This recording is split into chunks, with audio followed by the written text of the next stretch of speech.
Economics and politics are the foundation of human development.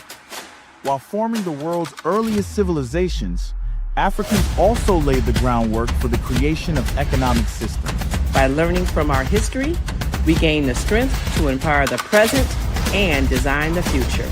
Presenting the premier forum for truth, culture, and change. HAPI Talks. Join us as we unlock the secrets to our success.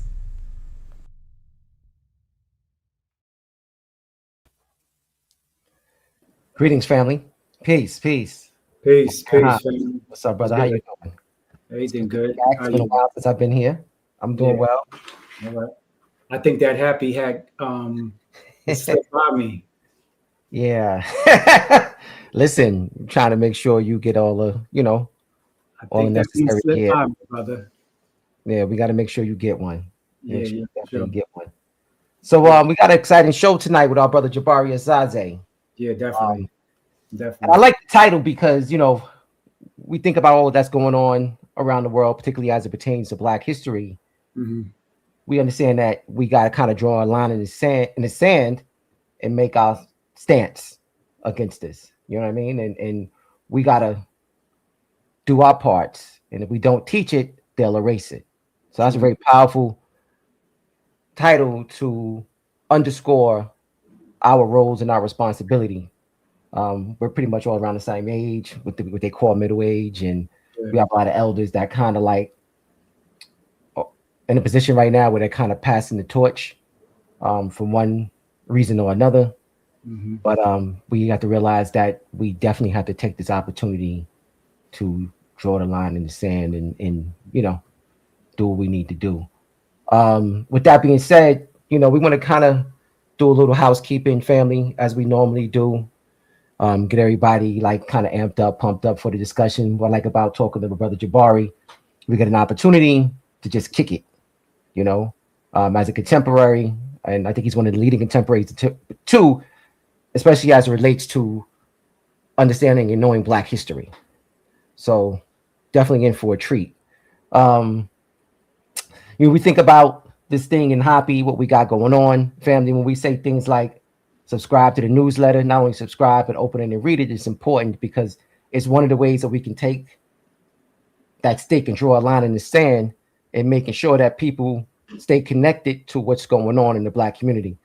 And we also tell people, hey, family, listen, if we have an article or something or a product that you want to share, here's an opportunity to get your message or your gift or your superhero strength in front of, thousands of people. And family, when you get the emails, it's important for you to open them and read it. A lot of love, a lot of care goes into it.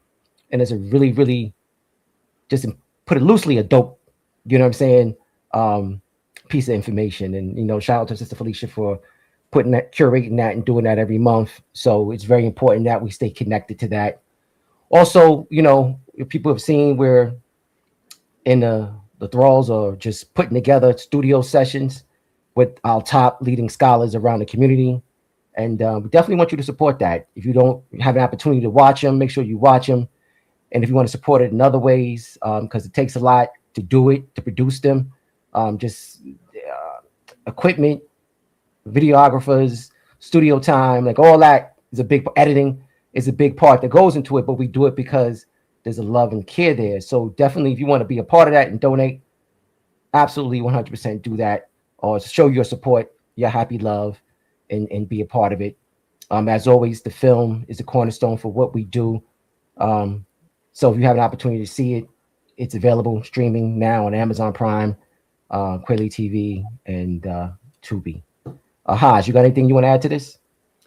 Nah, I just want to jump into this. I'm ready to jump into this. Yeah, I like that. Yeah, nah, definitely. So we pretty much got some other news that we're going to be announcing soon. So definitely stay tuned. And as always, please like, comment, and share.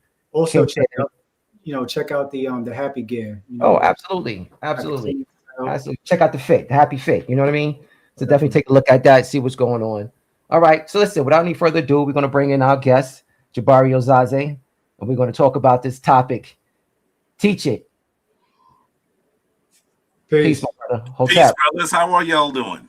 All right, doing well. Excellent. So Jabari, man, what's been going on in your world, man? Well, it's been busy. I'm in the midst of winter session classes, so it's a lot. What class did you teach in? This semester, I usually teach 2 classes at Hunter College. This semester, this really abbreviated semester, I'm teaching African history from human origin to 1600 CE. So Wow. it's accelerated. I mean, every day, like, so Wait, you get that in one semester? normally I teach it over 15 weeks, but during the winter session, you're teaching it over the course of 3 weeks. Yeah. So every day is like a week. I mean, it really is.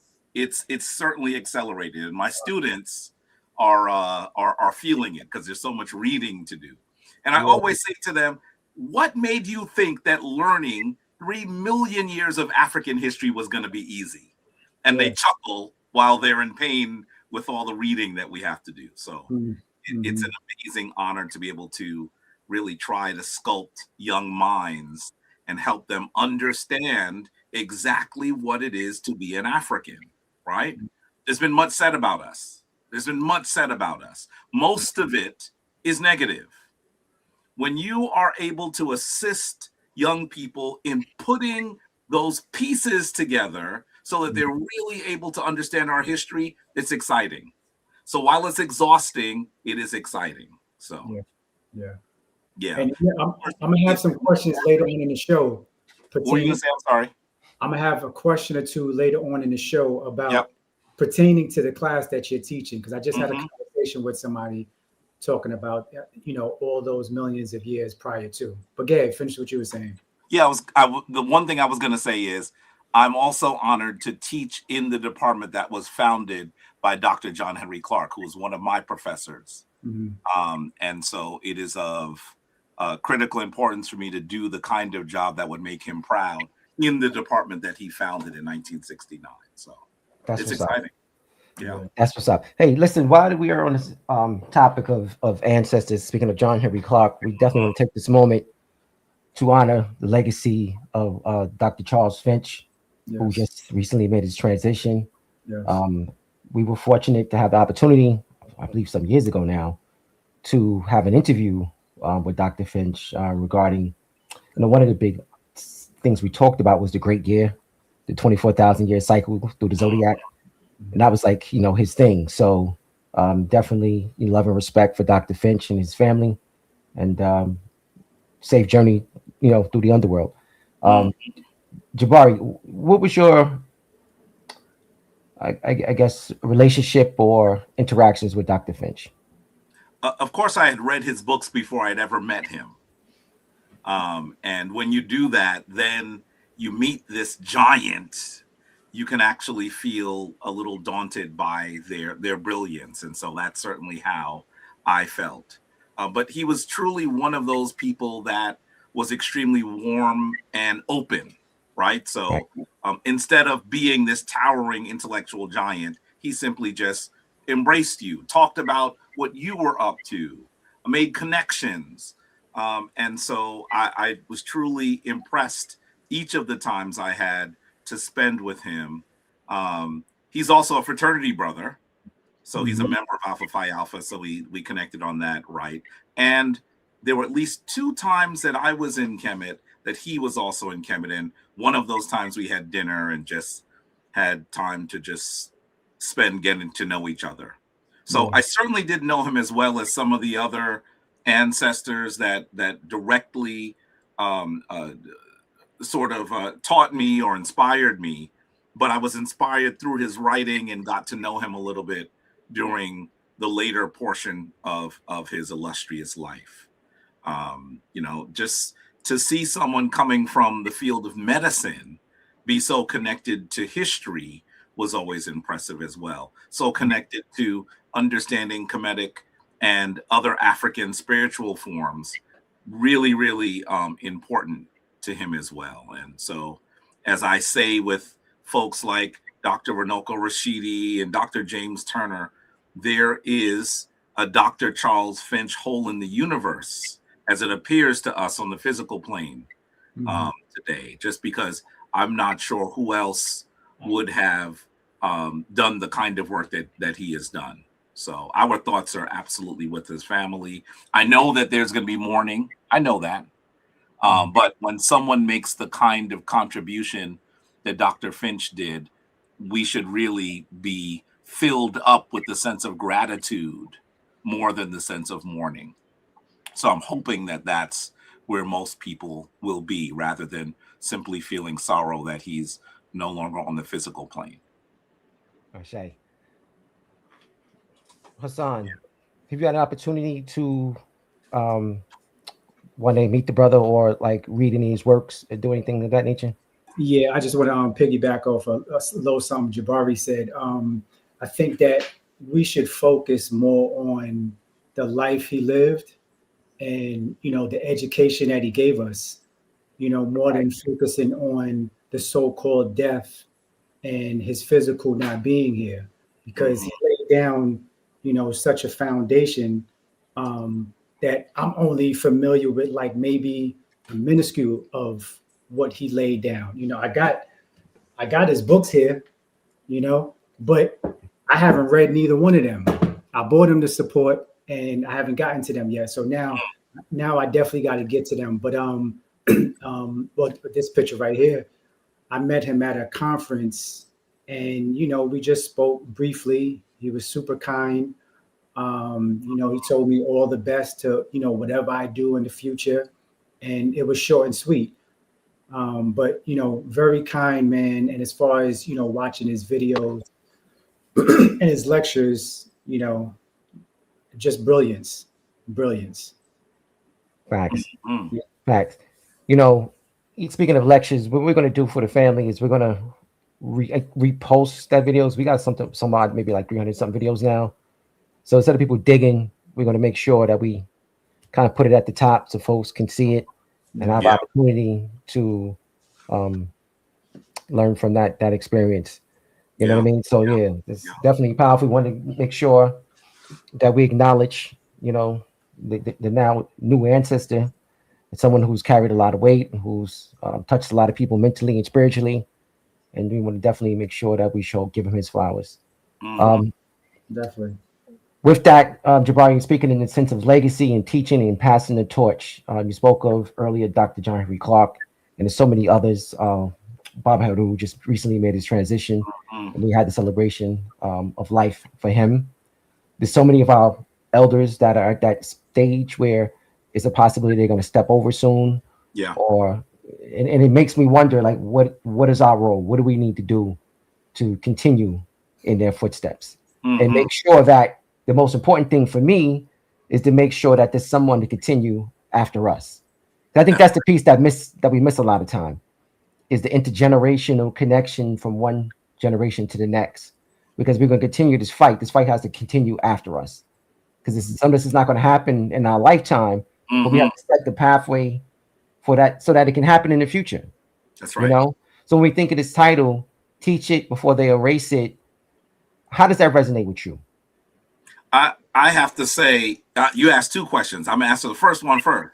Okay. Yeah. Really, the first part is because it really spoke to me, Taki, and it goes back to something that Hassan just said. I mean, we have to read their work. As someone who, I've just recently become a university professor, right? I mean, I've been a university professor for 3 years.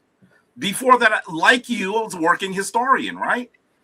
And being a working historian means that you meet people who, for the most part, may not have had the opportunity to go to a university to have a degree and to study at that level, but are passionate about history nonetheless, right? And as I meet people in those areas, sometimes these days I'm chastising people because they're watching videos on YouTube, as they should. We're on YouTube right now, but they got to read their books. Yeah. Sometimes when someone says something about one of these ancestors that I disagree with, I just simply, these days I say, okay, you're at home, go get his book and show it to us on the screen. And they're flabbergasted. When I first did that, I was stunned after I said, I was like, well, I thought the brother would have had the book. What's happening? But that's one of the challenges that we have. These incredible ancestors had this voluminous track record, right, of works that they put forward. Dr. Finch didn't make a small book. I don't think there's a book that he's made that's less than 500 pages. We need to read them. There's nothing wrong with appreciating their videos and listening to their lectures, but we need to read them. I remember Dr. Ben chastising us about not reading. And that was when I was a young scholar in the early 90s. So we need to actually say to people, you want to celebrate Charles Finch? How about you bring his book, I would suggest The Star of Deep Beginnings, to your book club and read it together. That's the best way to honor his legacy, to truly delve into his ideas. And so that's the first part. That's really what I think that what people should do. The second thing that you asked was about how we approach this history as it is under attack. We sit here, Taki. I'm not sure if many people have made this connection, but this is the 100th year of Black History Month. It started in 1926 as many of you may know, Negro History Week, created by that incredible giant Carter G. Woodson. But this is the 100th year. And I should say to you that in 2026, our history is perhaps under more attack than it has ever been in the last 100 years. There was a point where you just didn't have any access to it, where you didn't have access to the text. You didn't have access to the ideas of some of our greatest thinkers. Mm-hmm. Well, in the last few decades, we have this little thing called the internet. We have this thing where you could get books much more easily. You can even read a lot of them on PDF. So there's more access, but now there's a greater attack. Mm-hmm. Right. And this is the part we have to address. There are in the last 5 years, 44 states, 44 out of 50 states have introduced some sort of legislation to curtail the teaching of Black history. Say that again? Attack. 44 states. When I read that statistic, take it from the top, though. I think I need you to kind of make sure everyone really hears that. Out of how long ago did this occur? This within the last 5 years. Within the last 5 years. 5 years. Okay, 44 states have introduced some form of legislation to curtail the teaching of Black history. That goes right into the title. Teach it, or they'll erase it. Yeah, I mean, there could not be a more poignant, timely title. Hey, Jabari, can you put that into context? Because we spoke briefly, and you was about to explain to me, like, what does that entail? Like, what can't they teach as far as Black history is concerned? Let me show you. Can I show you something? Hassan was teasing me because he said, you're the source. You're into sources. If you sat with me and had a conversation and said something I thought was objectionable, I would say, well, where's your source? And most of the time, either they're misreading a source or there is no source, right? So when I say something as dramatic as 44 states have introduced legislation to curtail Black history, some of you probably scratched your head and said, he can't be right about that number. There's no way that he could be right about that number. I want you to all look at, here's one source I'll show you. This is from Education Week. If you are an educator, you are familiar with this source. You're familiar with it. Now, this map is about critical race theory. Critical race, without even describing critical race theory extensively, and we could, I want you to understand that all of the legislation says that the teaching of critical race theory is actually going to be prohibited on both the elementary, high school, and college level. And you might say, well, I don't really know what critical race theory is. Guess what's really funny? Neither do the legislators. If you ask them, the same people who have written the legislation, legislation what critical race theory is, you're not going to get an answer. They have allowed critical race theory to be the Trojan horse, which was created to destroy Black history. So many of these laws, and by the way, before I even go in, take a look. See, this is since January 2021. 44 states have introduced bills or taken other steps that would restrict teaching critical race theory or limit how teachers can discuss racism and sexism, according to an Education Week analysis. 20 states are imposing bans and restrictions either through legislation or other avenues. So this is what has occurred. But I want to be really clear for those of you who think, well, obviously, most of what we're talking about is not critical race theory. Remember, the legislatures don't understand what it is either. Most of these laws, the overwhelming majority of these laws, say that any education in the classroom which makes anyone uncomfortable on the basis of race or gender must be restricted. Really simple law. And if you're sitting here and you haven't been paying close attention, you might say, well, I don't know if I want my children to be uncomfortable in the classroom. But think about all of the history of people of African descent in the United States. There are very few chapters which would not make someone uncomfortable. This simply means that the teaching of, for example, enslavement, the teaching of all of those things that happened in enslavement and even during the post-Reconstruction era, lynchings, disenfranchisement, the destruction of Black centers of power, all of those things cannot be taught according to these laws. The entire civil rights era, not taught according to these laws.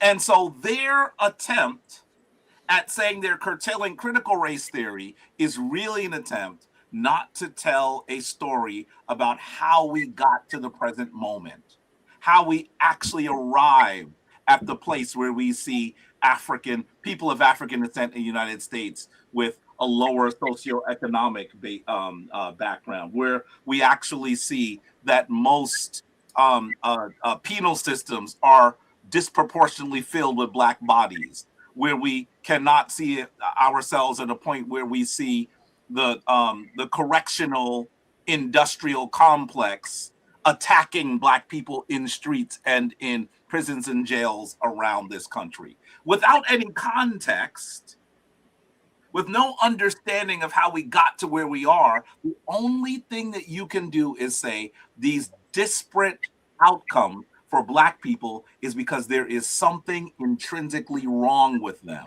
And that's part of what this approach will be. We know that this current administration, is erasing the image of Harriet Tubman, erasing the image of Frederick Douglass, erasing the image of someone like Jackie Robinson. And every time they get caught, they say, we're going to put it back. But the reality is there is no press release when they erase something. The only time we even are able to respond is when someone recognizes that something is missing. We know that the director of the Smithsonian's Museum of African American History and Culture was summarily let go. We know that the Black woman who was in charge of the Library of Congress, I didn't even realize it was a Black woman in charge of the Library of Congress, summarily let go. There is an attack.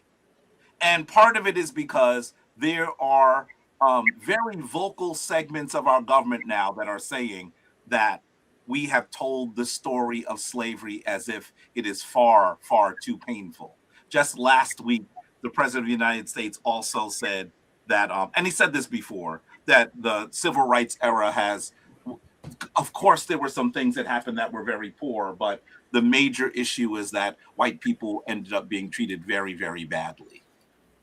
This is the approach that we've seen become even more common in this period. So as we sit here on the cusp, on the eve of Black History Month, you should recognize, family, that teaching Black history is harder in 2026 than it was in 1926. In 1926, where there was a lack or a dearth of resources. Today, we are awash in resources, but the very teaching and learning of Black history is becoming something that will be against many policies and laws and regulations. This is a different world that we've entered in this period. Jabari, let's talk about Carter G. Woodson for a second, Yes. and what inspired him to establish Black History Week. I want to read a quote by Carter G. Woodson from Miseducation of the Negroes. Perhaps one of my favorite quotes. And I think this gives us an understanding of his thinking around the creation of Negro History Week, which would become Black History Month. He says, if you can control a man's thinking, you do not have to worry about his action. When you determine what a man shall think, you do not have to concern yourself about what he will do. If you make a man feel that he is inferior, you do not have to compel him to accept an inferior status, for he will seek it himself. If you make a man think that he is justly an outcast, you do not have to order him to the back door. He will go without being told. And if there is no back door, his very nature will demand one. That's really where we are. Carter G. Woodson believed that if we had a corrected understanding of our history, we would be doing for self, building for ourselves. We'd be demanding those things that we deserve and fighting to create them when we did not find those in the larger community that would actually yield and allow us to create. We just be doing it ourselves. That's what Carter G. Woodson believed. And he believed that creating a period where everyone, regardless of your educational attainment, could study history would allow us to truly move forward in power. He thought that February was best because it was I believe, both the birthday of Frederick Douglass and of Abraham Lincoln. So he said February would be a good month. And from there, the Negro History Week became Black History Month. And we are now at the point where there isn't anyone that's not heard of Black History Month, but we have to make sure that we are at the point where we continue to learn history. And as I said earlier, go to the point where we are actually reading. How many of us have actually read The Miseducation of the Negro? How many of us have read it? You know, showing hands, gonna show your hands in the chat. But I would love to see that. While they're doing that, I just want to just kind of go back for a second, because I think this is something that I don't want to get lost in what you just said. It's not just about knowing the history, it's about shaping your personal identity, and history being connected to that. You can read it, but it has to now help you look at yourself differently in the mirror. Mm-hmm. I think that when you hear what the brother wrote and the importance of studying history will do to you, I think that's the important piece of this. Mm-hmm. is how we value ourselves, and how we then, that value then relates to other aspects of ourselves, family, community, so forth. But it's so important for us to realize that these lessons are not just lessons in history. These are the things to uplift your spirit and have us interacting with each other in a more positive way. That's right. And seeing the world very, very different. That's right. The reason they didn't want us to learn our history, because they want us to keep us deaf, dumb, and stupid and doing ignorant things. But when we have a certain feel about ourselves, we carry ourselves a certain way. And that's the important thing. I honestly believe, Taki, that if one actually truly reads our history, it's impossible for that next thing to occur, for us to actually get to the point where we see ourselves in the connection of it. Because as someone who has, I guess, the regrettable position sometimes of debating people who say things in our community that are uncomfortable or not, they don't make sense. I'm telling you, Taki, the first time I said, well, did you read that book?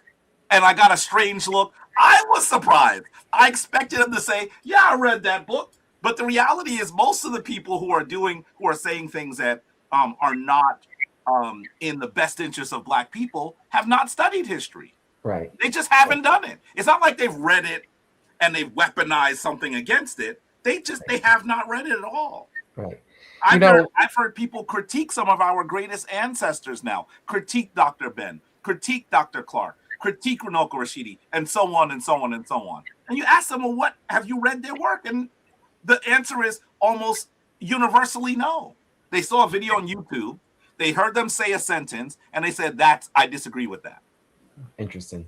I have my own personal testimonials when it comes to Black history changing my life. Mm-hmm. And I can say for a fact, it had the impact it had on me, before and after, kind of like where was I before, being a product of the system and not seeing myself in a certain way, then reading Black history.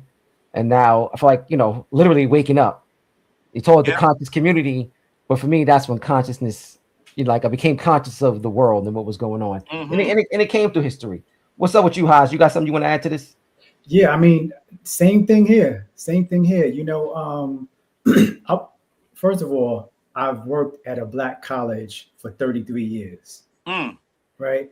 And being in the college every day, where all the books are, where all the professors are, it's like one of the hubs in New York City for all the scholars to come to, all the historians, everybody you could think of came through this campus. And I wasn't on no Black history, learning. I wasn't with that. So to your point, Taki, once I started engaging and drew a love for it, I would say about maybe 8 years ago, I transformed. I transformed my life in almost every aspect of my life. So I'm a living testament to it. But what I will say, Jabari, I'll ask you this question in a different way. I'll play devil's advocate, for the people that do think this way. What is Black history? How is Black history going to put food on my table? Brother Hassan, whenever I lecture, there is someone or someone's that types that in the chat. Yeah. And I have to say to you, I appreciate that. Because we are so constantly under attack. We are so constantly frustrated by our sheer struggle to survive, that when people are beginning to wake up, but still in that very visceral, very, very a natural struggle to survive, they still have to ask that question. And I get it. Yes. I get it. I always say to them that understanding history helps you understand the present and by extension, the future. And those people who are powerful have the ability to invest in the present and pull dividends in the future. Yes. If you understand history, you are able to even enrich yourself, your family, and your community. Yes. That's the reality.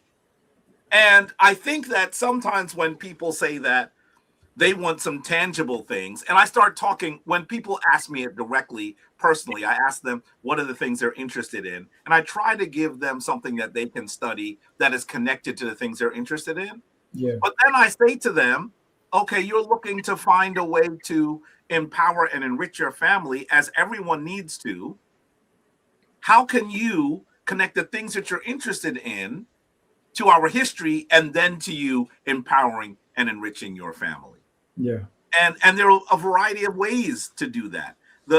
Particularly the HAPI community thinks about that extensively, right? Because of the focus on economic empowerment, right?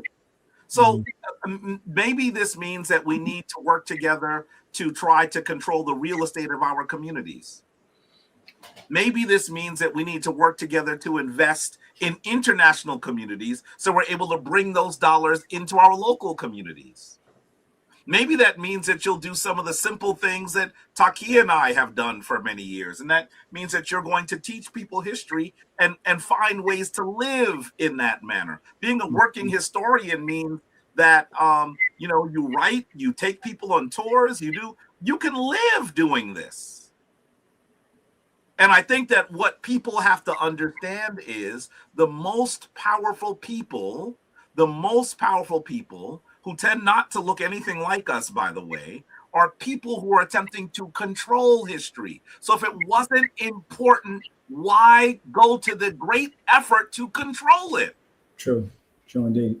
And so I think that that's truly what we have to recognize, that I think this is from George Orwell, that says, and I'm going to mangle a direct quote, but something to the effect that those who control the present will control the past, and those who control the past are those who control the present. Absolutely. I think that we have to recognize that the first thing that people who are attempting to take power away from people do is they have them think differently about themselves. What does that mean? That means be in control of their history. There's a reason why, as enslaved peoples, enslavers took away the drum, took away language, took away names. Because if you take away one's history, you can tell anyone who they are. Yeah. And you describe them in the least empowered manner. So history is absolutely connected to our connection, our path out of the challenges that we've had. I'll say this. I'll say that I think that people should find themselves in history, right? Mm-hmm. Like in a certain aspect of history, they should find themselves in it, because when I really wasn't learning no Black history, I didn't see a need to learn it, right? So, what it also did was it made me feel like, if I learn this, or if I entertain this, I have to be this way. Mm-hmm. I have to act this way, or I have to act a certain way. But it all depends on how you're learning. And like I said, because the way I came through it is searching for answers of stories of Christianity. Right. And Jabari, you already been there. So, you already know what I mean, answering those stories. And, but I got my answers through comedic science, through the comedic stories. That's how I received my answers. And that's what made me, that's what drew me to learning history. But Haas, that was done intentionally. They gave us those stories so that we can learn. Oh yeah, for sure. You know what I mean? Like our ancestors made that, that was a thing. You know what I mean? That was a teaching modalities. The stories. The only difference between us and them is we recognize our stories just to be that, just stories, and not taking them literal. That's the difference. Taking it literal as opposed to something that there's a lesson there for you. Yeah. And that's the thing that separates us, They coming at you now, Taki. That word literal, like that's what turned on the light for me. That one word turned on the light for me, and I gained a whole world view just from that one word. And then that's when I just started studying different things due to Black history. But another thing I want to say is when we talk about Black history, most people think that, well, what we're shown is like one aspect of Black history. Like I think we should be showing different aspects of Black history, whether it's economics, whether it's nutrition, spirituality, science, so forth and so on, instead of just honing in on one thing like they do in school. I think that was the masterful approach of HAPI Talks. Yes. Because, I know when I first watched it, the first time. You mean the film? You mean the film or I'm talking about the film. You mean the HAPI film, not HAPI Talk. Right. When I first watched HAPI the film and looked at the second half of it, where it wasn't just this is the history, but it was more like, well, now what? Yeah. Now what? Yeah. How do we actually control our communities? How do we take a story of economics and pull it into the present day? I remember going to Taki and saying, I've never seen there isn't a documentary on Black history that I either haven't seen or I'm about to watch, right? But I had never seen anything like that before. And that was masterful. Of course, Taki is very humble. He's like, yeah, that's that's how y'all did it and everything. But really, that approach, this speaks directly to what you're saying, Hassan, because we have to get to the point now where we say, okay, if we learn this history, what do we do next? We're not trying to learn history for the sake of learning history. History is never learned for the sake of learning history. Right. That's the reason why our students are bored of it in school, because that's the way it's taught. Learn this date. Why? Because I told you to. Yeah. But instead of understanding, if you understand what happened, now you understand why we are in the situation we're in, and perhaps you have a better vantage point on how to alter or enhance those things that have occurred. And so that it's really important to look at it that way. And so we have to teach different aspects. That's not easy to do. Right. Because there's so many people who are still at the starting point, right? We have to get past the starting point. And that's not easy. It also takes us supporting scholars, right? Yeah. Because part of the story that we have to tell now is one that must be researched by us for us. And that part is extremely hard. Look at the number of scholarships and scholars that will be affected in this moment by the attack on Black history. How do we get people to tell the story of us when they are going to be struggling to feed their families? We got to do some work. Right. We've got to do some work. And I got to give brother who's also an ancestor now, my brother Rock O'Neill, who was a big part of motivating me to do the film, because it's interesting. The interesting thing about this conversation is after doing the first two films, Nubia and the Tekken, it was kind of like the history alone wasn't enough. It had to be something that was actionable and that we can kind of create a movement behind. Mm-hmm. So Rock was like, why don't you put the economic piece in it? The name HAPI was always there because it was dealing with the relationship between the kingdoms of the Nile. But then as I started thinking deeper into it, and I started looking at what the HAPI itself is, the river itself, and what it meant to ancient Kemet and ancient Kush, I was like, wow, there was always an economic piece there. It was there, but just hidden. Speaking about the annual flood, the rich, fertile soil from Ethiopia, creating these rich crops and yielding several crops a year, which gave them a surplus in economics and allowing that to be the foundation for pyramid building. I was like, damn, it was always there. Mm-hmm. The underlining economic piece was always there. Even when we look at the film itself, going into the film now, at the end of the film, Professor Smalls tied it up well. We had a different ending before, but I saw an interview with him, not an interview, a lecture, where he was just speaking about we have to find our happy river of today in our communities, whether it's tax revenue, retail, all the different things that happens now. We have to master these things today as our ancestors mastered it back then. I was like, wow, we're going to change the end and we're going to put that as the end because that brings it home fully. And that's the important thing. Like, what can we do? What actionable steps do we have to take it from where we once were or where we are to where we need to go? And economics is a part of that. And you look at what Dr. J calls the pyramid analysis, economics, politics, and culture. When you start to look at that and see how that applies, look using that formula and how the culture, the deep values of who we are, how we see ourselves, how it applies into our economics, into our politics. And once we put that together, we should be able to master any domain that we're in.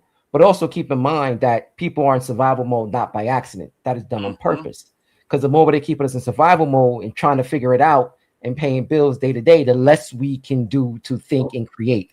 And that was the power in ancient Kemet. They didn't have to worry about that because the economics was so high. They could just kind of relax, sit back, study stars, study charts, study maps, and figure out ways how to improve and grow because their minds wasn't on their bellies. And that's the biggest thing. We got to figure out ways to get our minds off our bellies. That's why I look at the economic piece first. I always call history and culture as being the low-hanging fruit.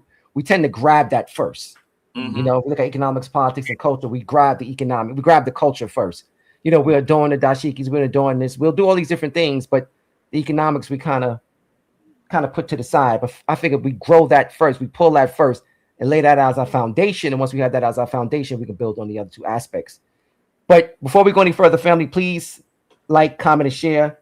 We got to get these likes up. If you haven't liked the show yet, like the video, please take this opportunity to like it, take this opportunity to share it with a few of your friends. And if you have an opportunity to do so, please leave a comment. Hassan, what's on your mind, brother? You seem like you want to get into this. Nah. You know, as far as the historical part,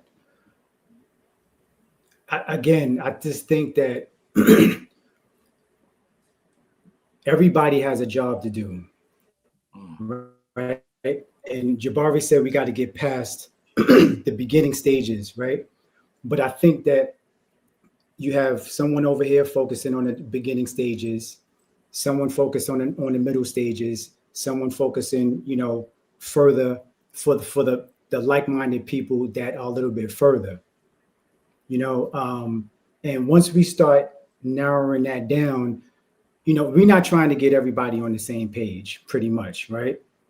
Because, and we're going to discuss this later on down the line, but we're not focused on togetherness, right? There's a clear separation with people as far as different titles on who we should be, right? And, you know, we'll say we should be this group of people, like, you know, let's say Pan-African, another group FBA, another group Israelite, you know, so forth and so on. So Jabari, my question to you is, how do we make that work? Because, you know, it seemed like these ideologies is getting in the way of us getting together and collaborating, moving forward. Because in some shape or form, we all have the same goal for the most part, right? And the goal is to get this foot off of our neck, right? But the ideologies come into play, and, you know, the name calling and what we should be. We shouldn't be black. We should be black. We should be African American. We're Native American. We're native to this land. We're Aboriginal. We're FBA, and I can go on and on to the break of dawn. So how do we get past that to get to the next thing? If I had a clear answer to that, we would be there. Exactly what you're talking about is my life. That's my life. I mean, I spend a lot of time talking to people about how we should view ourselves and the direction that we should go. Wait, I'm sorry. Or is it really that much of a big thing? Or is it just entertainment? Or is that really the real world? I think that we're at the risk of it becoming the real world. I honestly believe that when we look at Black people overall, we do a lot of things in lockstep, more than we acknowledge, right? I mean, just think about our political perspective. Black folks decided almost as in unison that we were no longer going to patron one party and went to another. You can critique that decision, but we did it together. Yeah. Right? Yeah. Black people got up from one part of the country almost in lockstep and said, we are going to move entirely to another part of the country. I think we should recognize that people of African descent have made more group movements than any group in the history of the United States. That we decide we're going to do something and we do it, right? Yeah. I don't think we always recognize that we take those unified actions very often. Is it due to hardship? Say again? Are those movements due to hardship, or is it because, you know, there's just something that they want to do? Well, it's all based on necessity. You can call necessity hardship, or you can call it necessity, right? I mean, necessity moves people. We could have decided to do something different.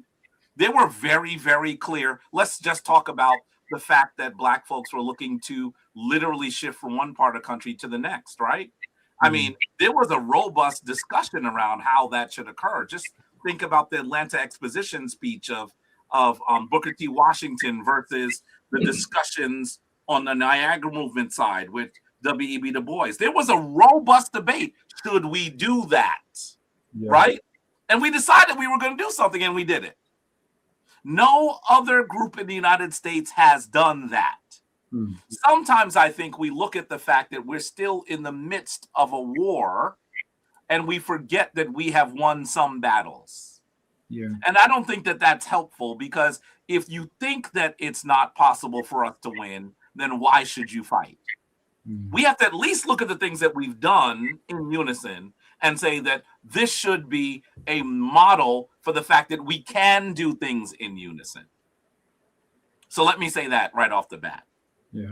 On the other hand, I do see large degrees of fragmentation in our community today. And I think that we have to be very cautious, because that fragmentation can become epidemic in our community. There's a chance that it can. We have to make sure that through a corrective telling of our history, we understand what we have to do. See, the reason why we become so fragmented is because the teaching of history is hard. And there's certainly, and I want to say this very clearly, we have to also recognize that there are clandestine hands that involve themselves in our community and attempt to steer the ship in a certain direction. We don't always know what has happened until decades later. Virtually anyone who has studied history now understands that the United States government developed a COINTELPRO to intentionally move the Black community in a certain direction, covertly. We should understand that those sorts of things are still occurring, and they're not just occurring on a national basis. There are even international sources that are seeking to influence Black people. So we have to be very, very sure that we are learning together, reading together, studying together, so that we can come up with a better understanding on how we should move forward. Part of the challenge is that that's not happening as much as it should. And some of those mechanisms in our community seek to cause our disunity. When you look at a movement, I'm not going to say FBA, even though I have my critiques, great critiques of them, large critiques of them, as I see many people who consider themselves FBA, who I know doing things that I'm like, what is that about? How is that productive?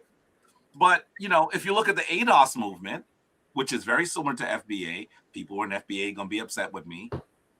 But let's be really clear that we became clearer about some of the outside influencing that movement.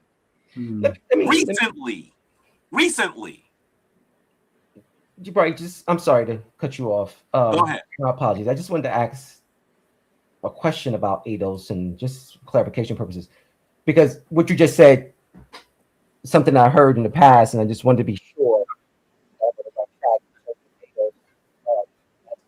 Your sound just went out, Taki. Can you can hear me better now? Yeah, we can hear you. Thank you. African descendants of slavery, correct? That's what ADOS stands for? American descendants of American, okay, American descendants of slavery. You know, one of the things I heard that its originators or financial support comes from right-wing nationalists. Is that true? Let me be really clear that it has now been proven that one of the founders of the movement was receiving compensation from a right-wing group, a right-wing racist group known as the Tantan Group. That is beyond dispute at this point. Wow. It's one of the reasons why you don't hear people who are actually naturally connected to the reparations movement, as I am, talking as much about ADOS And now we hear them talking about FBA. Most of the people who are in both of these movements are well intended. They are fighting for reparations for our people, as they should and as we have always deserved. Mm-hmm. But we have to also recognize that there are outside agents that are looking to influence us. So we have to be very cautious. The only way that we're able to understand how we should move is if we are reading and understanding history together. And that's why HAPI Talks and other forums are so critical, because we have to do it. If we do it together, we're not going to be confused by some of what they've described. Because the reality is they're not reading the history either. Right. So we got to get into this a little bit. So we have unproven documentation, or proven documentation, excuse me, that ADOS is or was or somehow or another at some point was being financially influenced by a right-wing nationalist, white supremacist group. How does ADOS now feed into FBA in terms of like having succession from one unit to the other? Because the way I understand it, ADOS is like the parent to FBA, kind of was around before, then it feeds into that. Can you clearly the ADOS movement came before the FBA movement. And many of the people who have been arguing publicly, this tends to be a slightly younger audience, which is excellent, because our people have been in the reparations movement for a very long time. These are the new iterations of this battle for reparations, right? We're not talking about groups like NCOBRA. You know, when I was a young person, I was involved in NCOBRA, right? We're talking about these new movements. And so one of the things that ended up happening is the ADOS movement came forward and started arguing for reparation. But there were a number of things that occurred that people found objectionable, including myself. It seemed that sometimes some of the arguments they were making were divisive.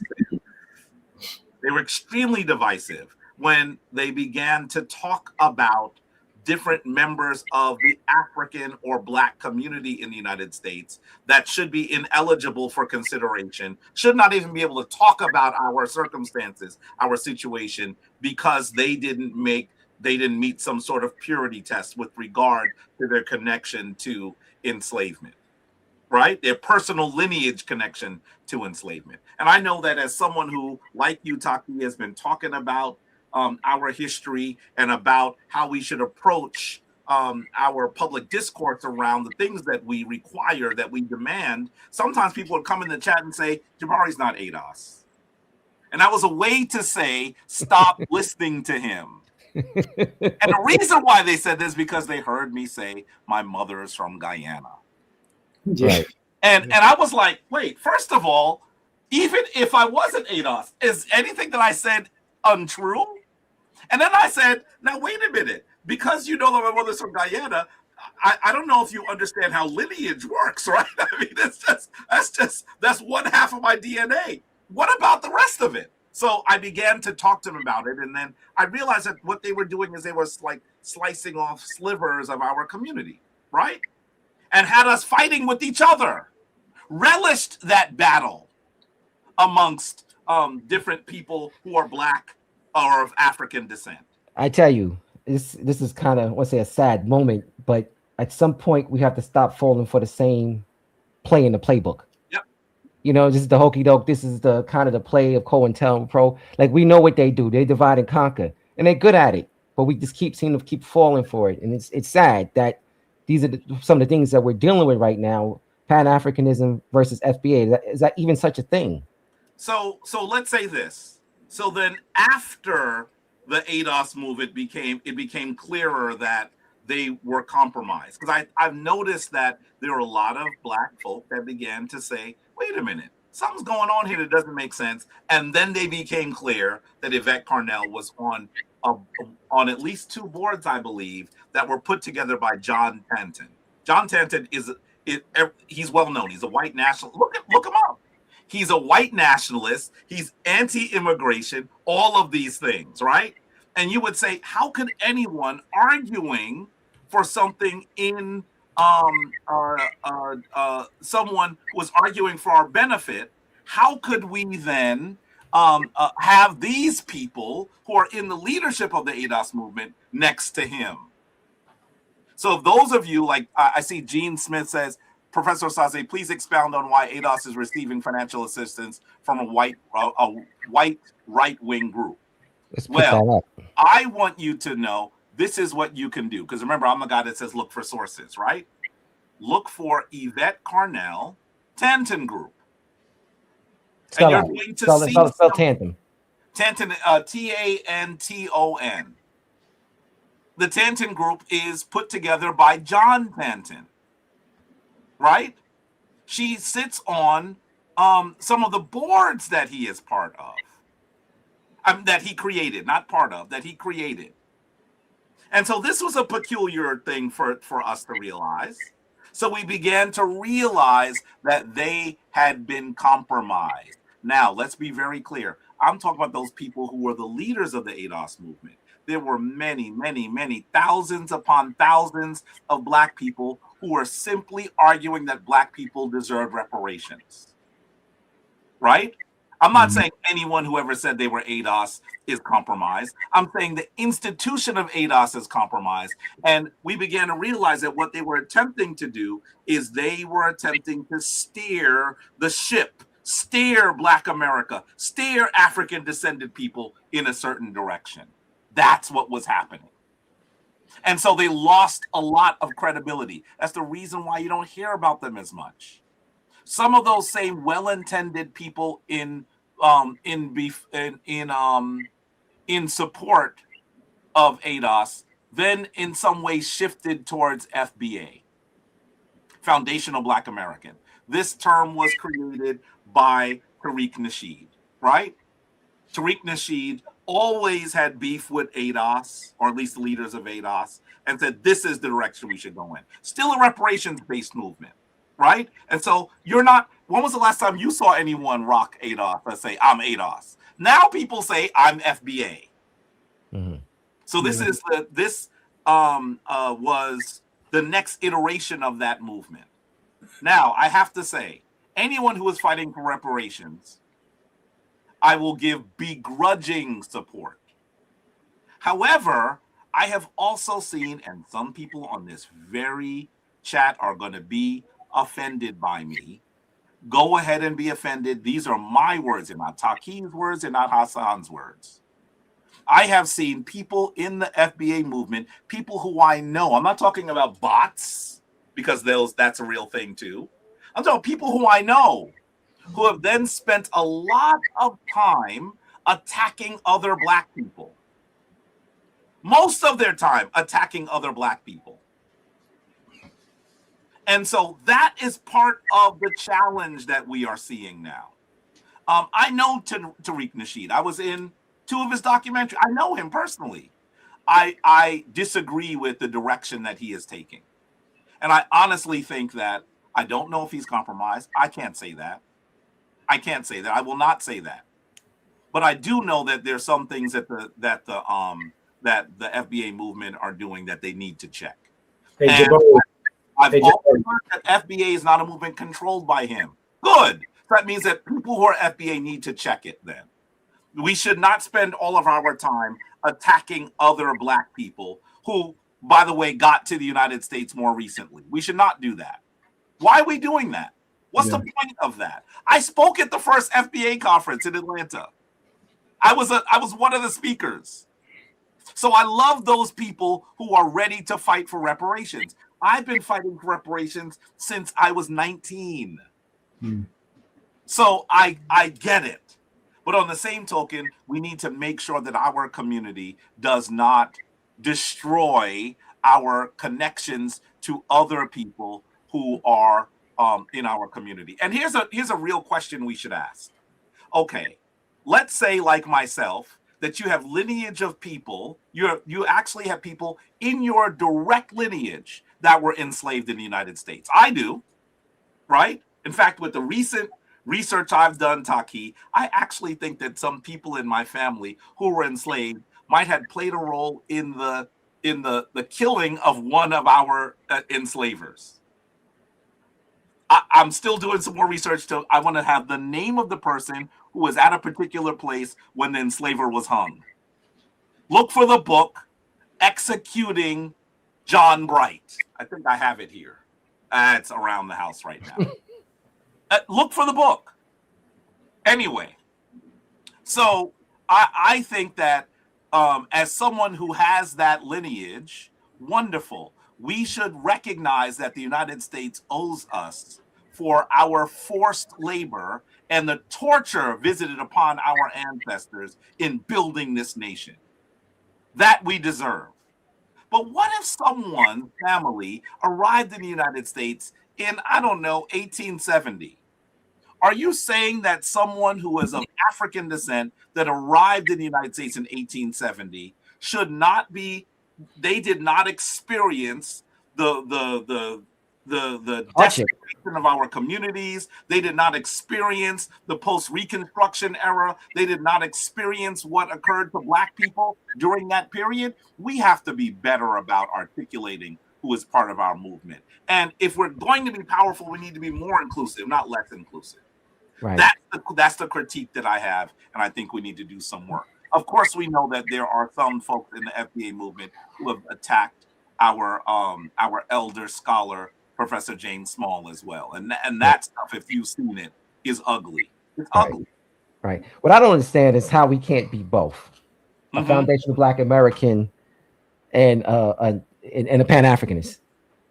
Well, that actually leads me to a question that I was going to ask Jabari, because we're throwing around these acronyms, and there may be a couple of people on here that are not familiar with ADOS and FBA. So can you just explain the difference, the slight difference between the two? Like what's their ideology? I would struggle to explain the difference between FBA and ADOS. They're very similar. Some of the differences are who is at the forefront of those movements.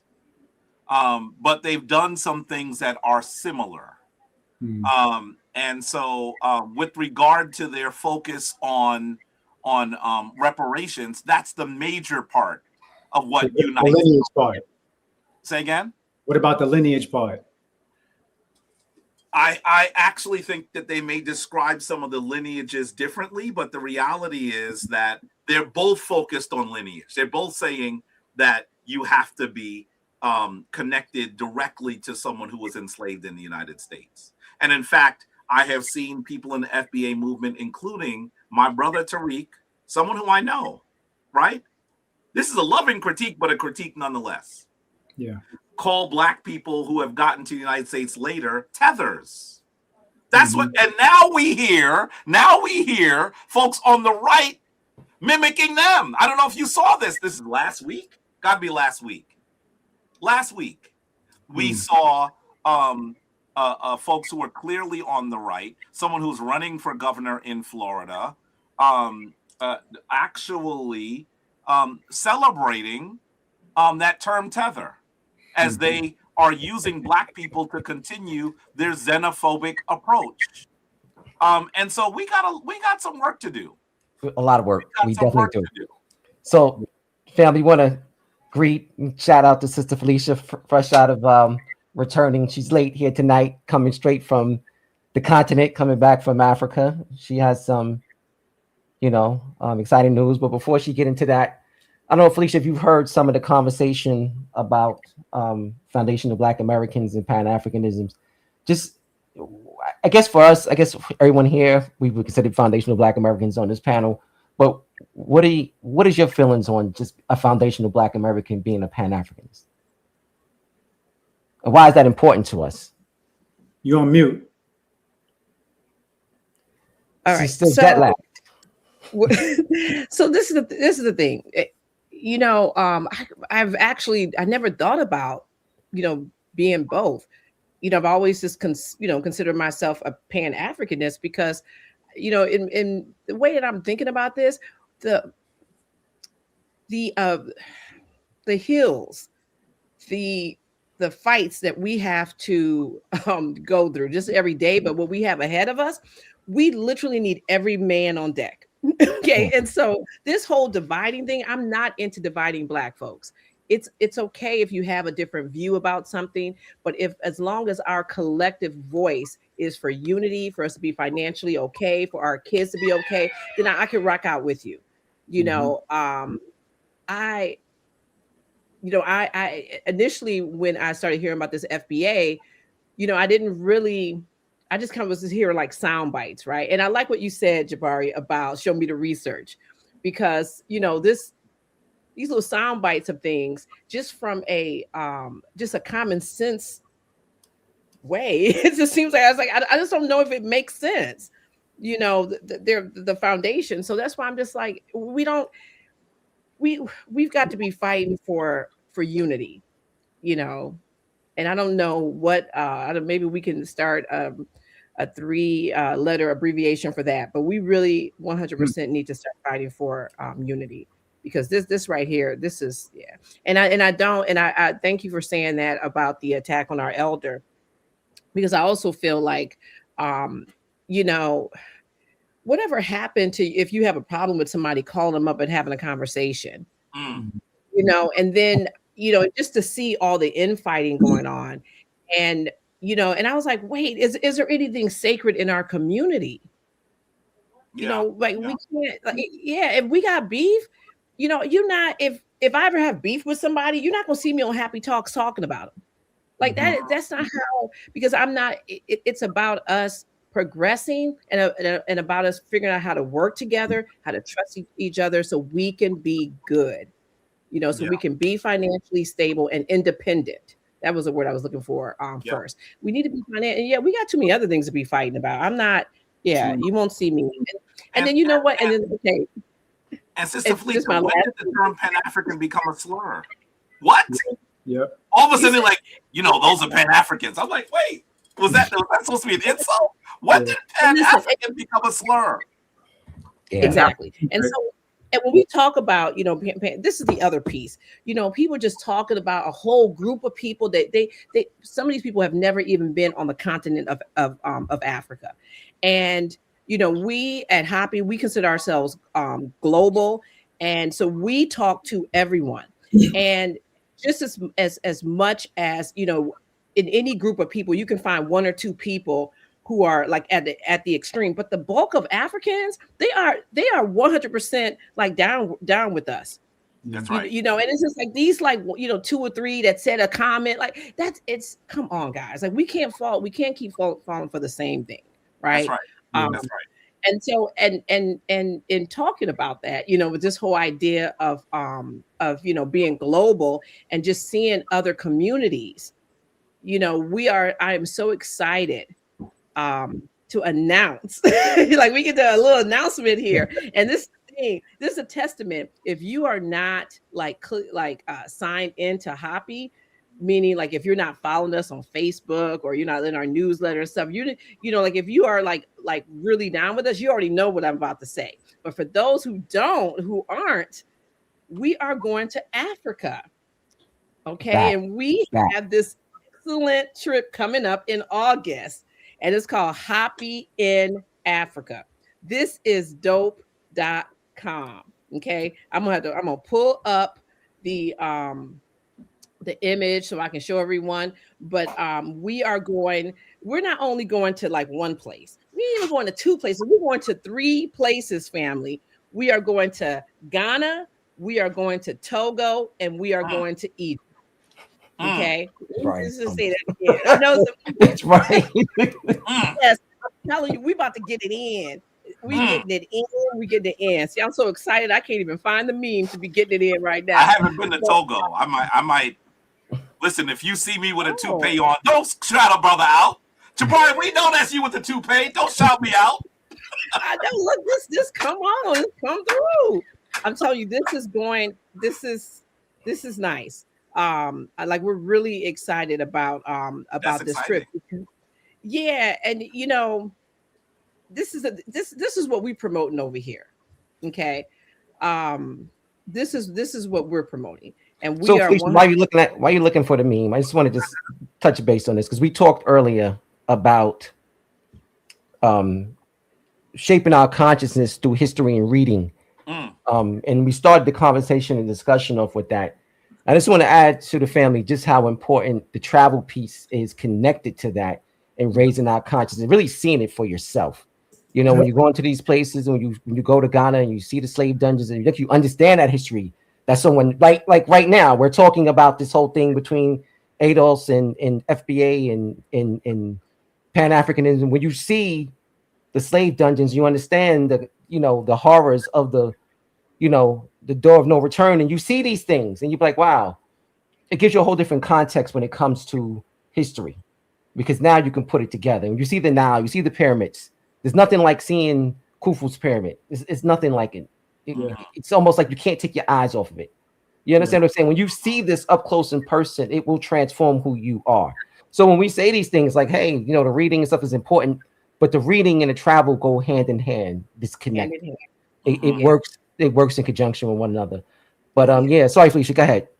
Well, no, when you were saying when you see these things, and I'm like seeing them, but feeling them. When you walk into, the Elmina dungeon, or you're standing in Goree Island at the door of no return, you are feeling this. Like, this ain't something you can just say, oh yeah, no. Like, you are feeling our ancestral lineage. You're feeling it. Like, and listen, anybody, like I heard what you were saying, Jabari, about like when you're reading books, and you're asking somebody and they're like, oh, I never even read the book. That's the same way. Like, when I start to talk to somebody and I'm like, oh, well, when's the last time you've been to Africa? Oh no, I ain't been. Okay, so listen, we can't, like, what are we saying here, family? Listen, this trip right here, HAPI in Africa. 3 places, okay, and I would be hard pressed to find anybody that's listened to the sound of my voice to find a better deal than what we got going over here in HAPI. Okay, so we doing. I feel like I'm in church. I feel like I'm in church up here. Sound effects, man. I tell you. I know. You about to get me to get my passport, and I have my own trip going, but I might try to I might try to go for it too. Let's be clear about that. And and thank you for saying that, because part of like traveling, with a group, and there's a lot of people I see in the chat that's traveled with us. We got Doriel, is that we develop a family. It's a family. Right. It's a family that, once we all get to the airport to leave, it's like by the time we get off the plane, it's like, I'll cut you from one of my family over here. Yeah. Like, that's how tight we are. Yeah. And a lot of us have done business together with each other. So with this trip, this is and let me just get to a little the specifics. So we're gonna hit we're gonna hit Togo first. We're going to Ghana and then Egypt. And we're leaving on August the 20th of this year. August 20th. We have some months to get your pennies together. We have very flexible payment plans in terms of you being able to afford this trip. And look, family, we would not be sitting here and just say, oh, this is easy, you should just do it. We understand this is a financial commitment, 100%. And it's the one that we all up on this panel have made several times and will continue to make. Because the returning, having a pilgrimage is essential, for our spirit. For your development, yeah. Yeah. And let me just add this in, Felicia, quickly. One of the things when we speak of HAPI and HAPI Talks and everything, I want to underscore it here again, that all this began with travel. For years, I would go back and forth to Africa and start picking things together, and that's how the first few documentaries were formed, just based on travel.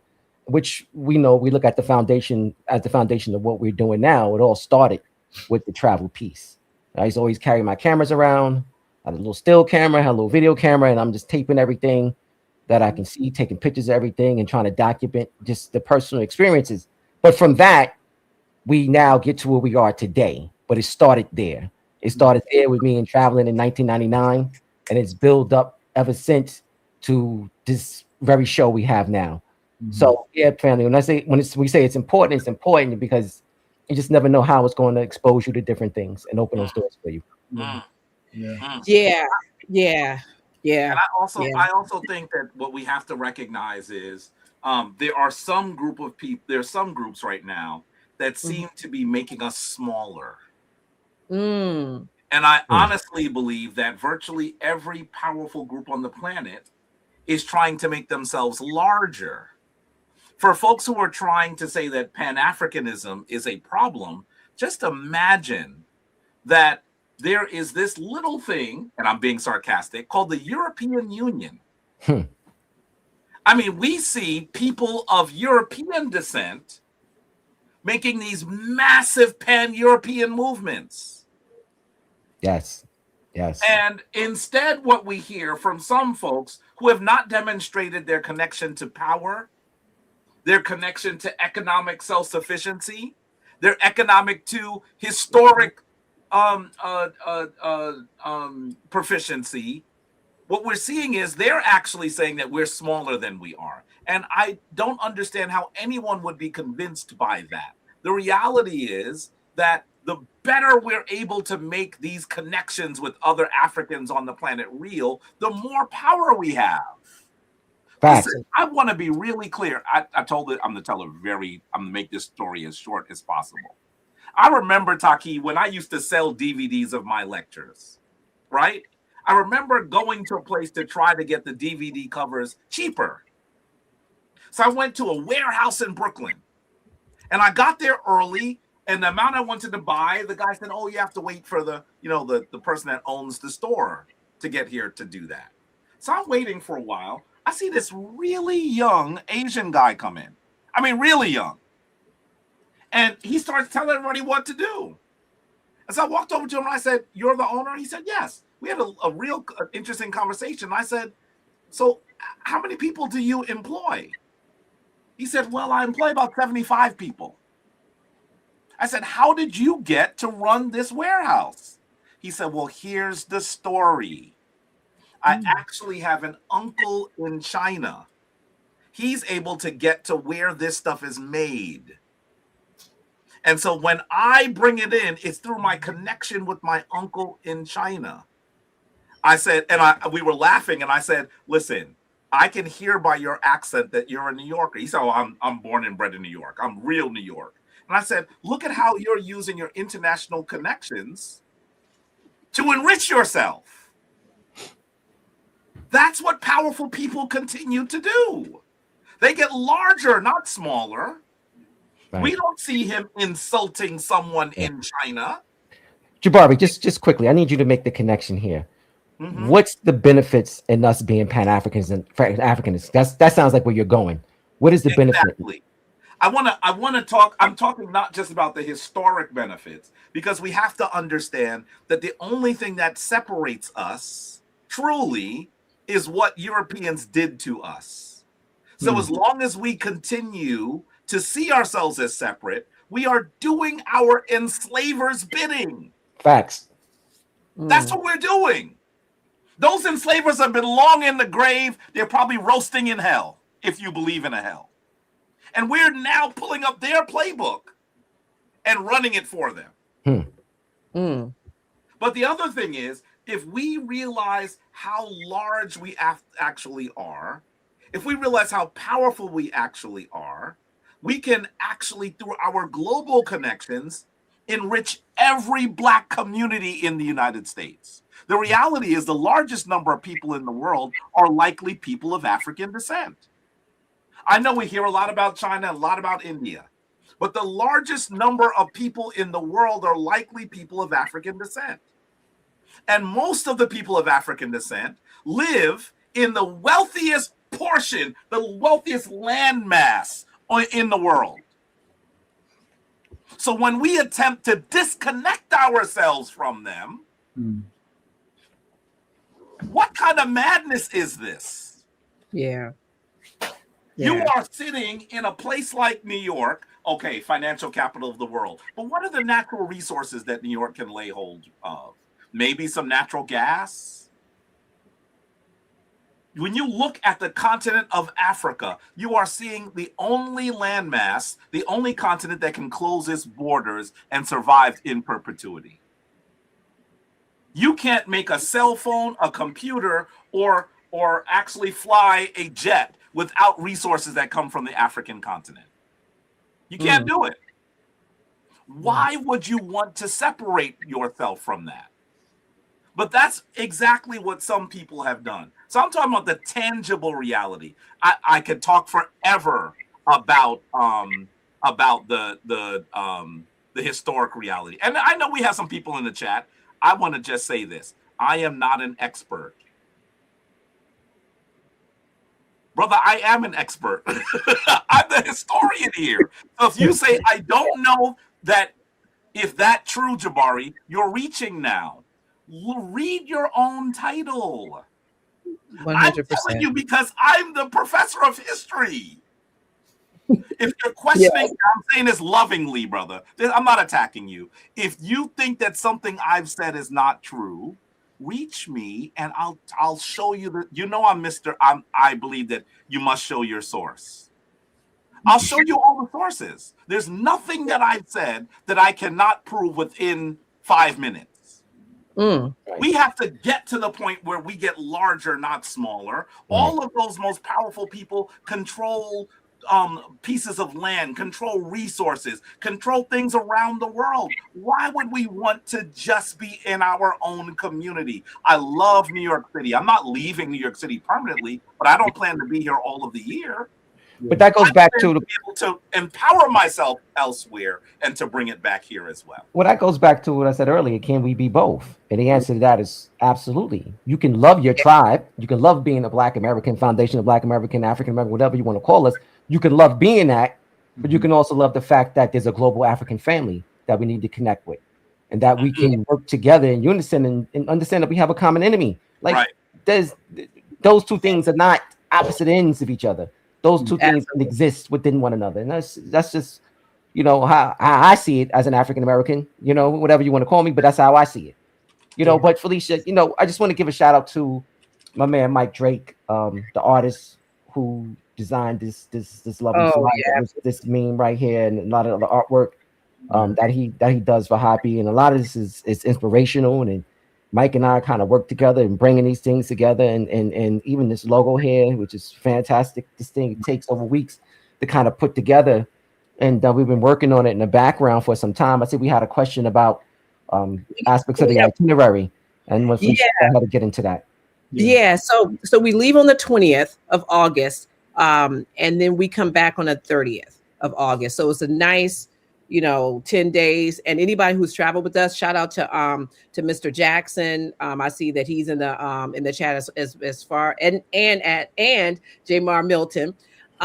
We keep it moving. If this is the trip where you want to see a lot of things and you want to experience a lot of things and be around good people and just have a good time, you 100% need to come with us. So we leave on the 20th, we come back on the 30th, and we're hitting, I think someone asked how many days are we in Egypt? So 4 nights. Family, this is the first time ever that I'm spending my birthday in Egypt, and I am so damn excited. So this is exciting. I'm so excited. Like, y'all don't understand. I know. So listen, we're gonna be in Egypt, I think 4 days. We're gonna be getting it in, family.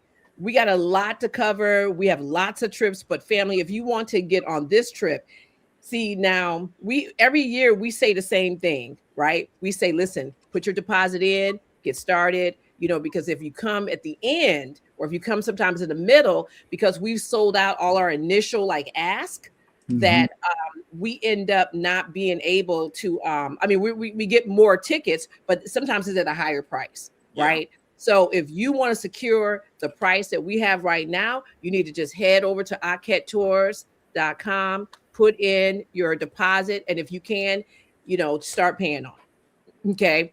We are going to walk you through the whole entire process, because yes, you do need to get a visa for Ghana and for Togo. Well, I'm sorry, you can need a visa for all three. We help with the ones in Egypt, we secure them for you, but the other two, we walk you through the process. We just came back from Ghana and Egypt a couple months ago. It's almost like 100 of us, and everyone had their visas. So we, listen, we know how to do this. That's right. Yeah, you're like, yeah, I'm glad that Taki said it. You always call him humble. He is. I'm so happy that he said this because he started Aket Tours in the 1900s. He started this. This brother started this in the 1900s. So did he just make you sound like you real old time? Wow. Yeah. No, and let me tell you why I say that. Let me tell you why I say that. Because there's a lot of older, like elders that go to Egypt, and people are like, oh, well, these are young people going, oh, hell, absolutely not. We were all like Taki, not me, because I just met Taki like 7 years ago. Taki is a few years younger than me. I didn't start traveling to the African continent until 2002. Let's be really clear that he had some vision that even I did not have at that time. So he deserves, I'm always bigging him up because he will not big himself up. But really, he's done some really important things in our community, and we need to recognize that he's doing these master strokes. So it's powerful. Yeah. So this is and Hassan, Hassan is up on here. I don't know why Hassan trying to be quiet up in here, because he been on like 2 trips with us. He get it in. He's going back and forth. And he takes his whole family. We brought our families. Beautiful family. Africa. Yeah. So listen, we understand. Let me just make sure I'm very clear about this. I understand that, doing this is a big deal financially for all of us, right? But it is a sacrifice worth sacrificing. If you have to sacrifice, you got to put some little stuff together. You got to get out here, do, I'm not going to say do a bake sale, but whatever you have to do to get some extra money to go. Listen, this is the play. Let me say this, because one thing Black folks do is take vacations, right? We take vacations, but we're specific with our vacations. So we're either most of the time we're doing the Caribbean, or we're doing cruises, right? So I say step out, do something different. Invest. This is an investment in yourself, right? This is definitely an investment, in yourself, and it's going to be something that you're not familiar with, because we did the Caribbean spots. I'm not saying don't do it anymore. You could still go to Jamaica and Trinidad Carnival and all that, but you got to hit, in my opinion, you should hit Africa up. That's right. And this is the perfect. That's right. This is the perfect spot to go to, because it's going to be super affordable, and you hitting 3 spots in one. 3 spots. Listen, what more can you ask for? Yes. That way you don't have to guess anymore about Africans from the continent not liking African Americans, like that. and so forth and so on. Because right now a lot of us is doing the guessing game. That's right. There's people that don't like you in your hood for whatever reason, the car you drive, or the amount of money you make, or the amount of money you don't make. Person frown on you because you don't make money. So, let's get past that. Africans from the continent don't like us, because some of us, we don't even like ourselves to some degree. And for those of us who travel on the continent, that is not our experience. I'm constantly telling people that, you're basing this on one jerk that you met at one point. You know what I mean? And the reality is that when you travel on the African continent, you get just the opposite. Really quickly, I want to say something, because I'm going to take I am not an expert. I knew you was going to entertain it. I don't know. Wait. This is not. I'm not fighting. He asked me to explain what I was saying, and I want to explain what I'm saying. Let me say to you that if you consider people who are from India and people who are from China as the same people, then they would be the largest group. I don't know anyone they may both be Asian, but I think that everyone recognizes that they are very, very different. So if you're not doing that, then you have to say there are 1.6, 1.7 billion Africans still on the continent. Think about all of the people of African descent that are not on the continent. I'm not even including us. Nobody on the panel, in the chat, I'm including.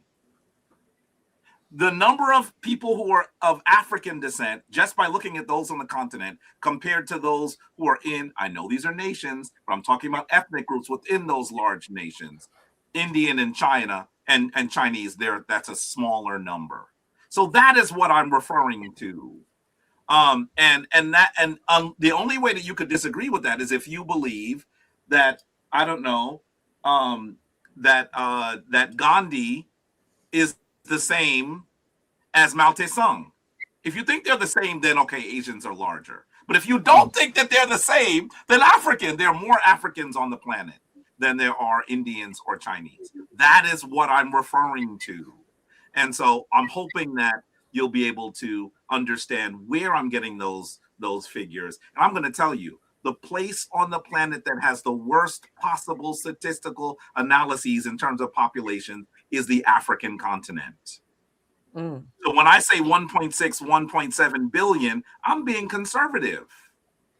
So let's understand what we're talking about. And I also want you to understand that I'm connecting that also to it being the place that has the most resources as well. Thank you. So one other thing, I'm sorry, I see somebody in the chat asking about the pricing. So our trips are all inclusive. So let me tell you what you get. Okay, besides going to 3 beautiful places in Africa, along with beautiful people who are going to come and have a beautiful time, you get it includes all the hotel accommodations, all of the flights. So our flight from the States to Africa, from Ghana to Cairo, and we're going to hit Luxor this time for those who have who came with us last time. We're going to go to Luxor. It includes all the flights of bringing you back to the United States. It includes all of the places that we're going to visit. It includes the meals.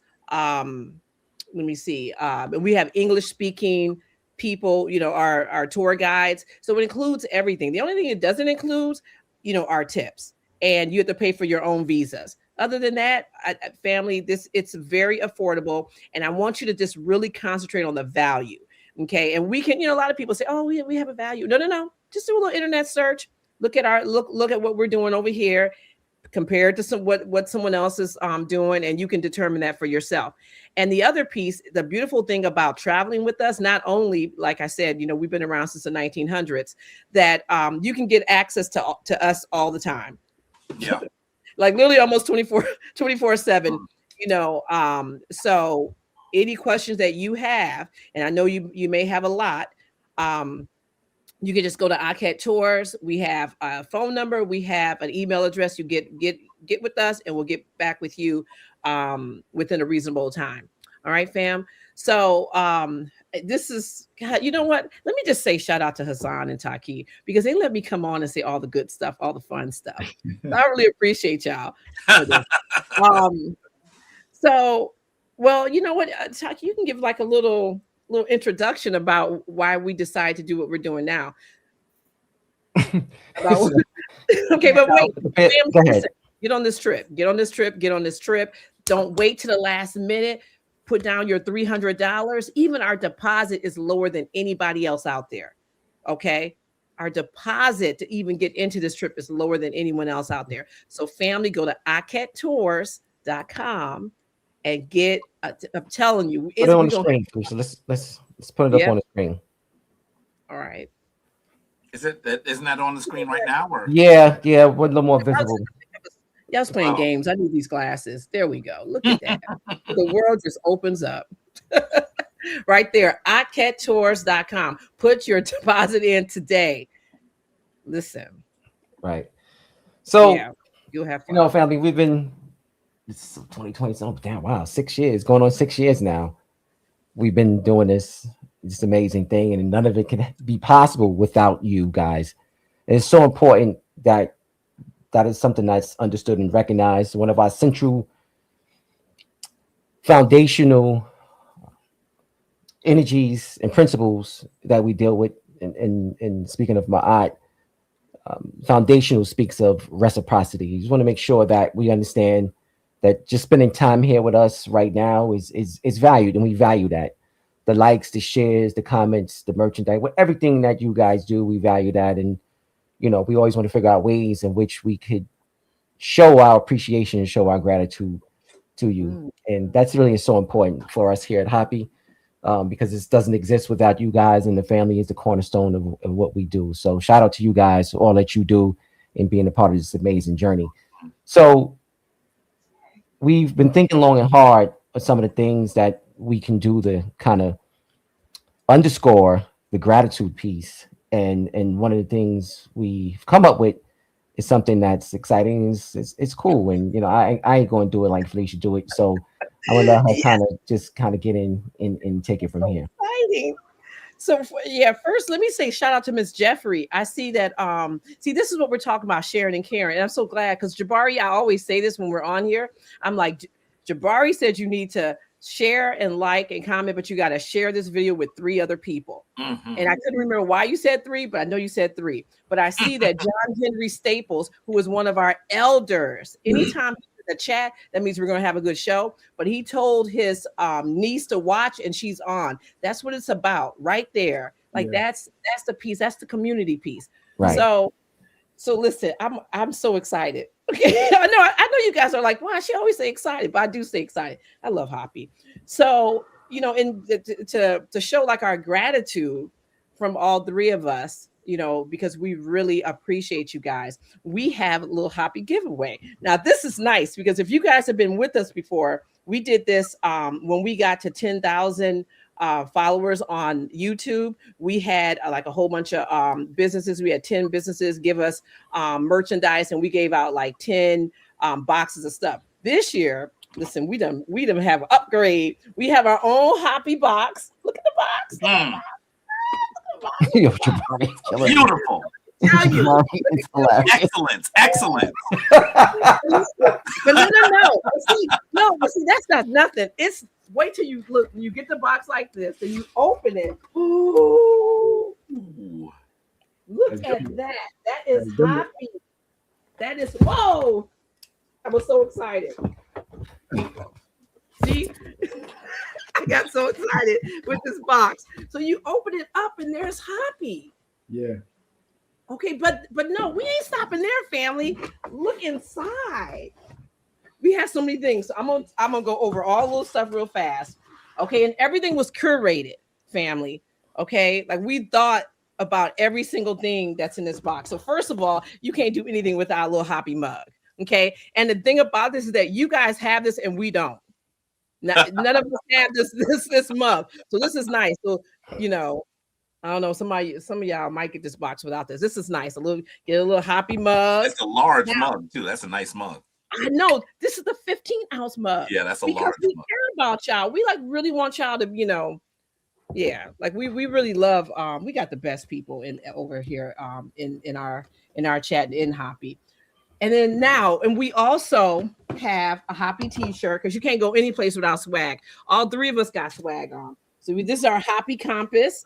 Okay, this is a nice T-shirt, and yes, we have it in men and women. See, we got our little HAPI Black Excellence on. Taki has Nubia, and Brother Hassan has on our double helix HAPI. It's nice. All right, you also get these. Now, let me tell you, when we said we were doing these boxes, some people were just like, I have to put something in the box. So Enoch, who I see in the chat, he gave us this beautiful map. Everybody gets one. I mean, if you win the box, everyone gets one of Kemet. Let me try to get close. See, this is beautiful, and it's laminated.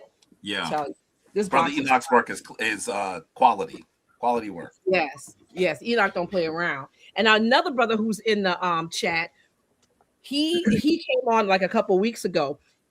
Tinas Tillman, right here. This book is fire, family. Okay, and if you didn't see the HAPI Talks we did with Tinas, and you can like learn his story because it's actually really good.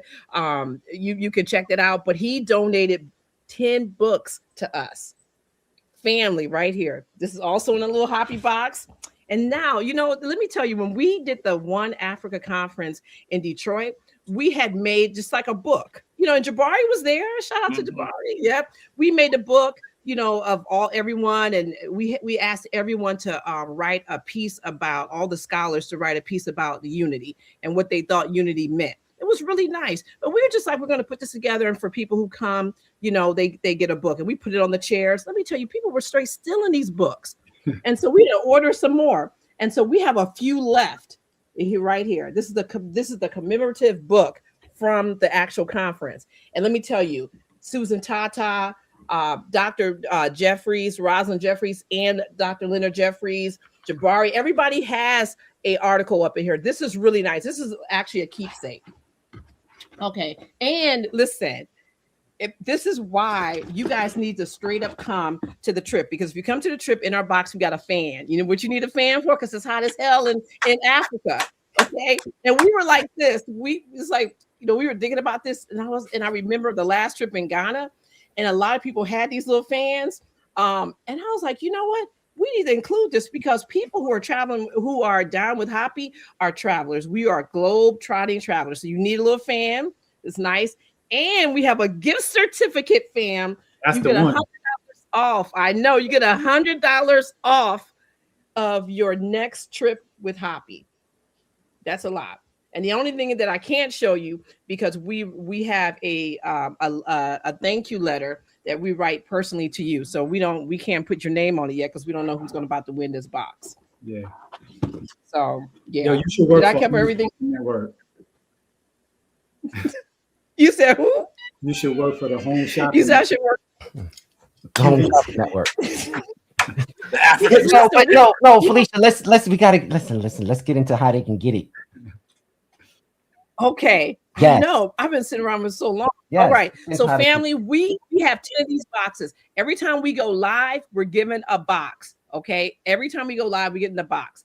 And so because, we have, it's important for us to know our history. Okay. What better way for us to determine who can get it? All right. So let me, I want everybody, Jabari's going to read a question. Okay. And let me put the email address. The first person who emails us with the correct answer, okay, and make sure you have your name in the email, because I don't want to be saying, whatever your email address is, one.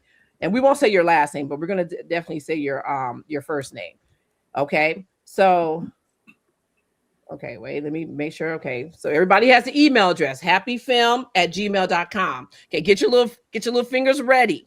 Get your little fingers ready. All right. So Jabari is going to before that, let's give them the rules. Like there's some little term.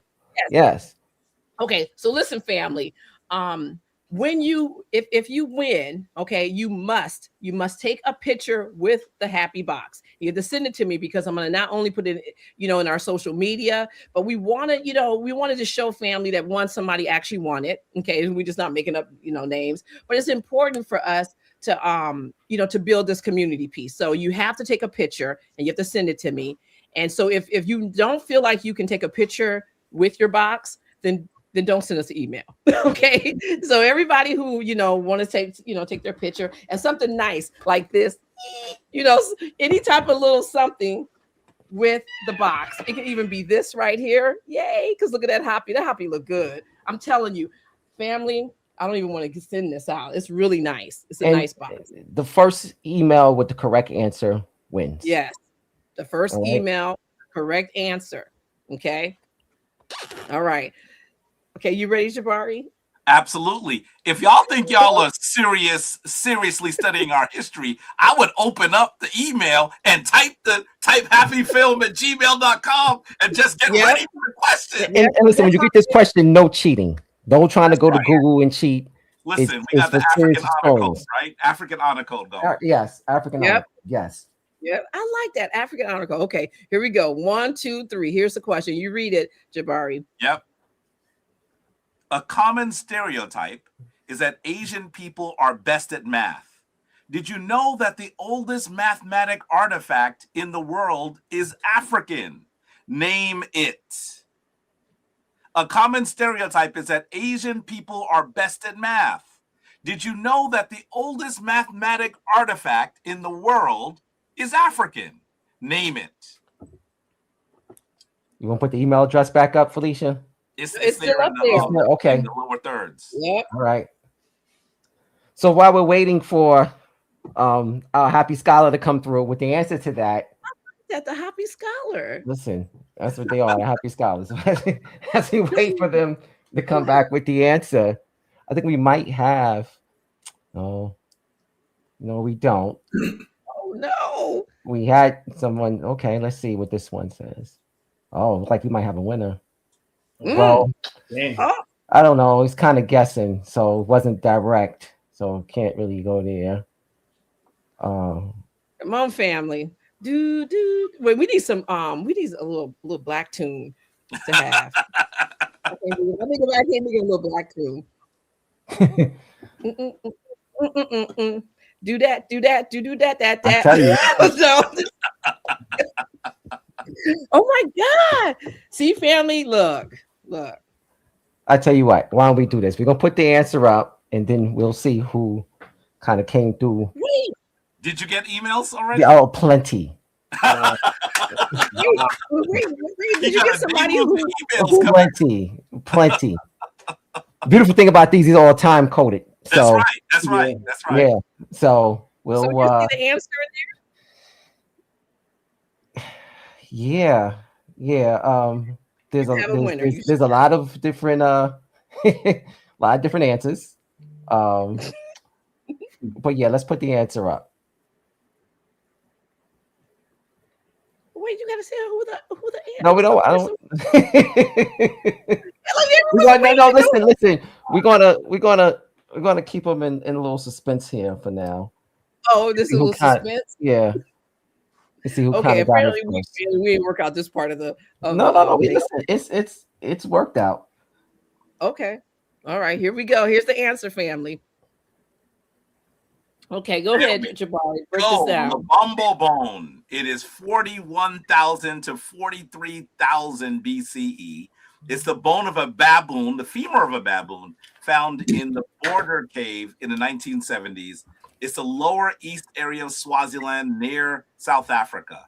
It has 29 notches on one edge, believed to represent the cycle of the moon or perhaps a woman's menstrual cycle.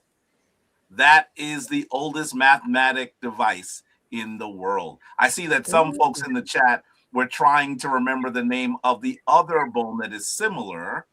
That other bone is the Ishango bone. I am not an expert. He was trying. You were close. It is younger than the Lubombo bone. By the way, imagine it is younger by about 20,000 years. This almost seems like there was an integrated system of mathematics on the African continent for over 40,000 years.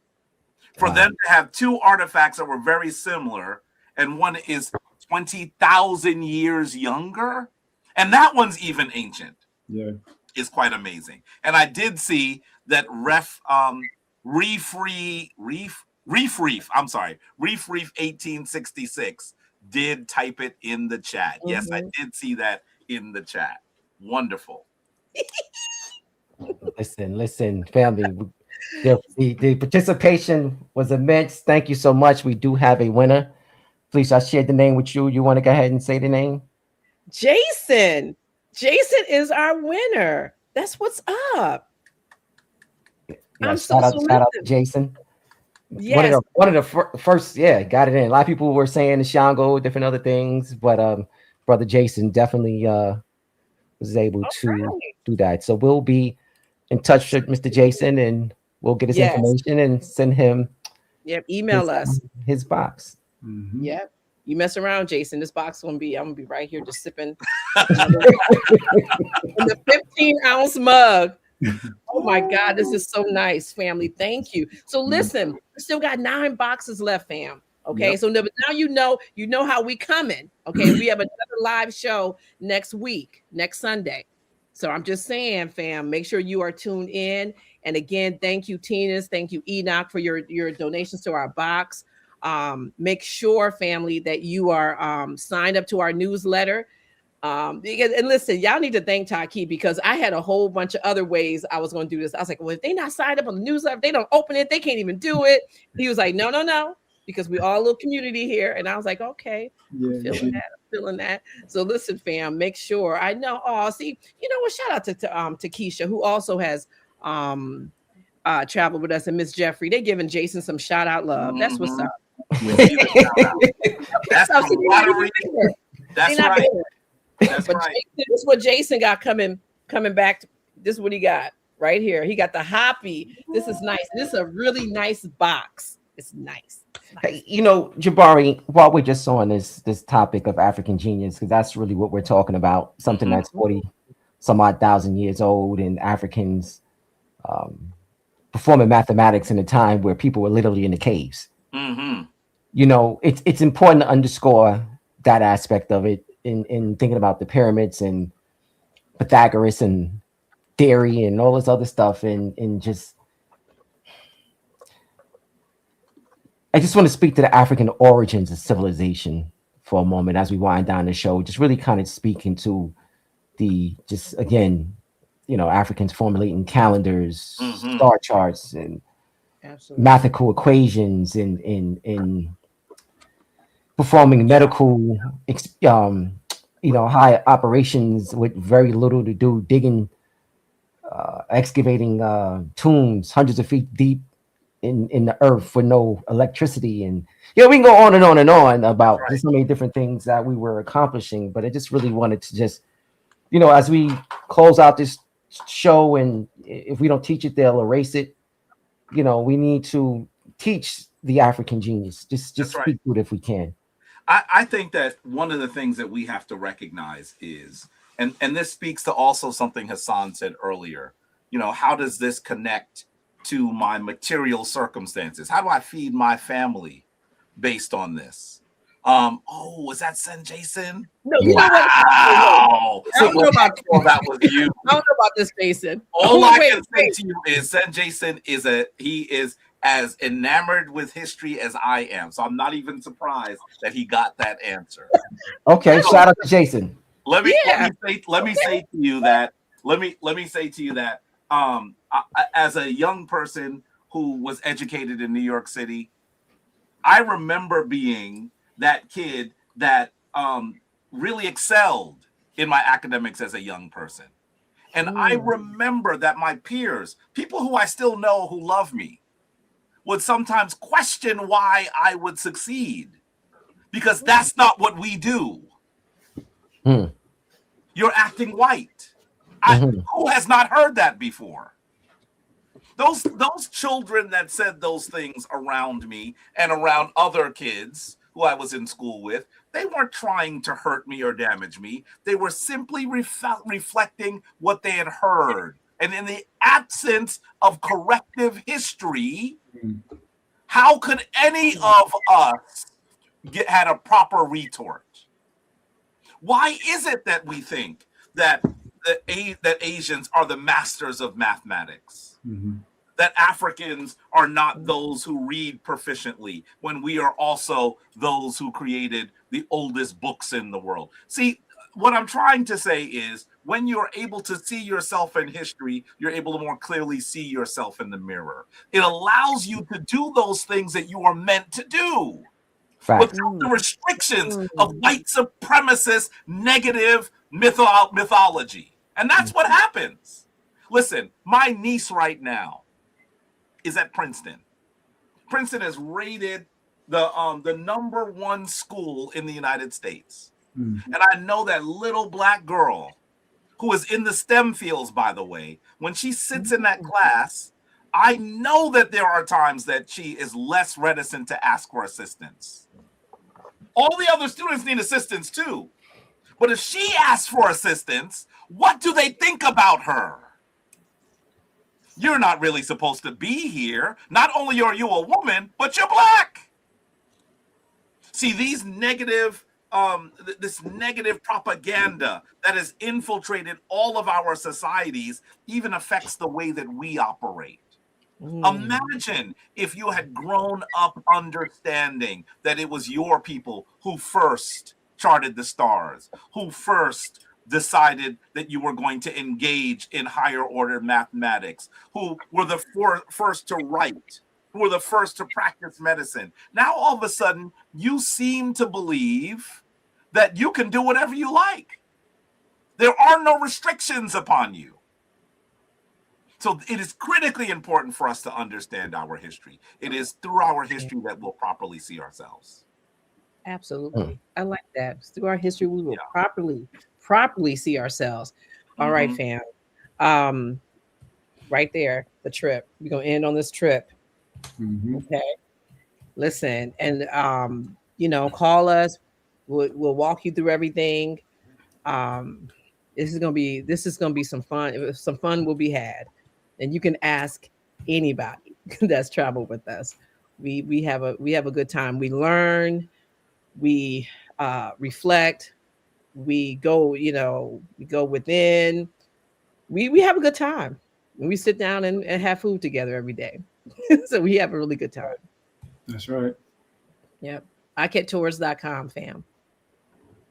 Yeah. It's exciting. It's exciting. Listen, it's exciting. It's exciting. And it's really exciting because I'm just so happy. By the time we get on the show to announce something, I'm just so relieved, and I can finally have a good night's sleep because I've been holding in all this damn excitement. And I know Hassan and Taki are sick of me sending them pictures about the box. I'll be opening up the box. What the box do? And, they're just like, okay. So this is good. It's a release for all of us. So family, come on, we're going to get busy, and we are going to get to Africa. All right. Anyone else have any closing words? No, just thank you, Jabari, for coming to be a part of this. As always, it's tremendous to have you here, and then we need to have you here more often. Yes. Yes, you need to come in more often, and so much to talk about. And like I told you a long time ago, I see you as like Dr. Clark of today. So, definitely a lot of love and respect for Brother Jabari, in terms of his just as a person, as an individual, as a community leader, and as a scholar, Wow. Thank you. So thank you. Definitely. So family, it's that time again. We were, in fact, going to skip this year with travel, was not going to do a pilgrimage to Africa, but sometimes spirit leads you in a different direction. So here we are. And this is going to be a big year for HAPI 2026. And we started the year off with with our in-studio shows. We did about, I think, 9 so far, right? And so far we've published or released 3 of them. There's still a lot of others we have in the can. And as we started off, it's not easy to get them off the ground, and it takes a tremendous amount of resource to produce just one, unless you have like some of the bigger podcasts that you see out there. A lot of them have sponsors to be able to, 1, pay the guests, 2, get the space, 3, the editing and everything and the posting. All this thing, it's a machine that goes around these things, and when you're doing it independently, like HAPI is, it becomes kind of difficult. So the people who've taken the opportunity to support it, please, we appreciate that from the bottom of our hearts, because we want to continue that. At the rate it's going now, it may be a little difficult to continue unless the community has a buy-in on it. You know what I'm saying? And that's the important piece. A lot of our family don't live here in New York. So that means we got to kind of get them into the city as well. So just put all those pieces together and understand like what goes into sitting down and having a conversation with one of your top scholars or healers. And New York cats showed up and showed out, but a large part of the family is not here. So either we going to them or they coming to us. Either way, it's going to take resources to do it, and we need your support to continue that.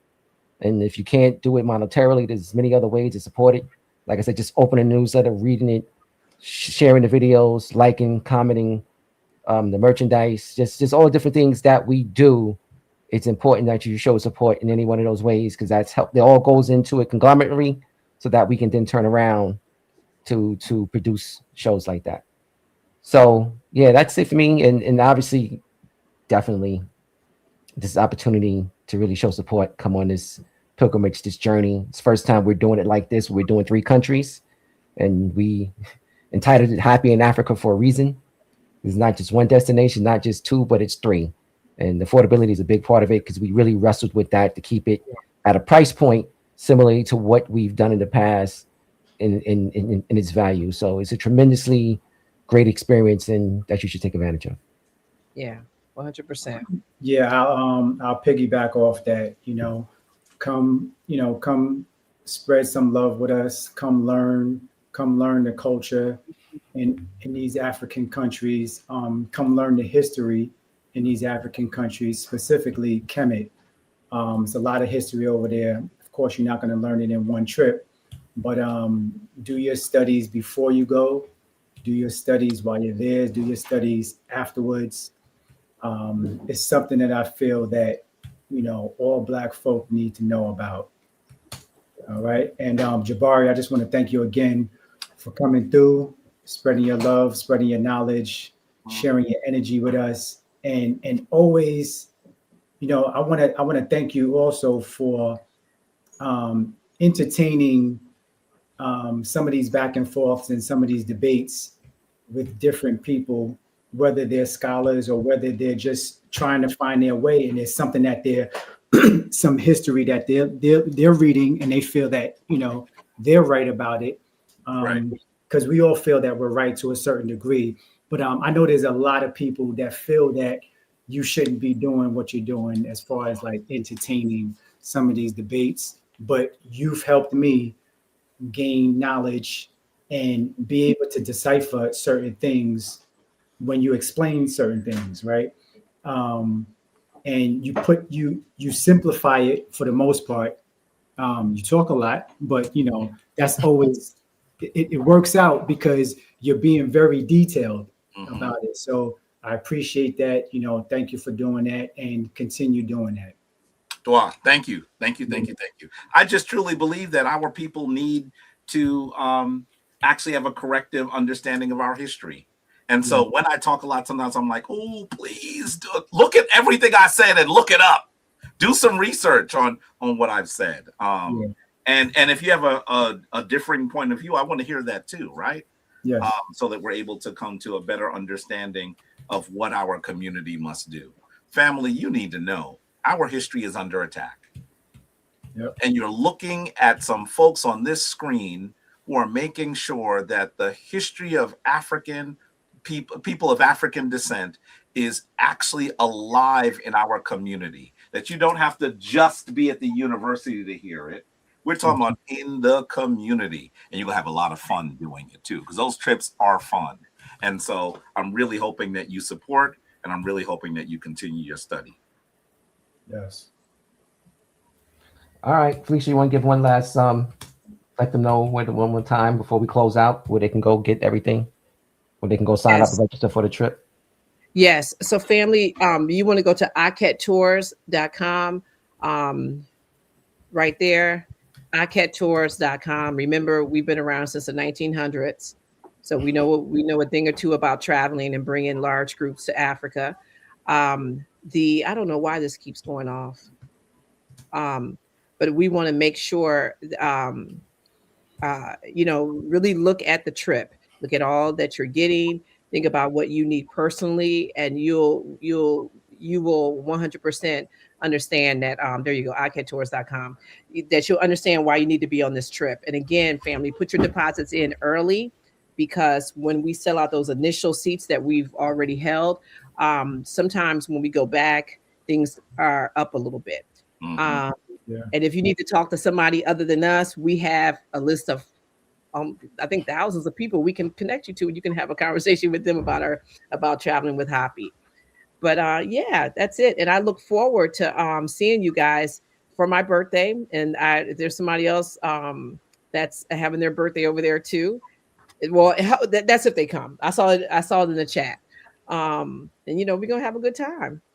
Always. Yeah, always. So, listen. All right.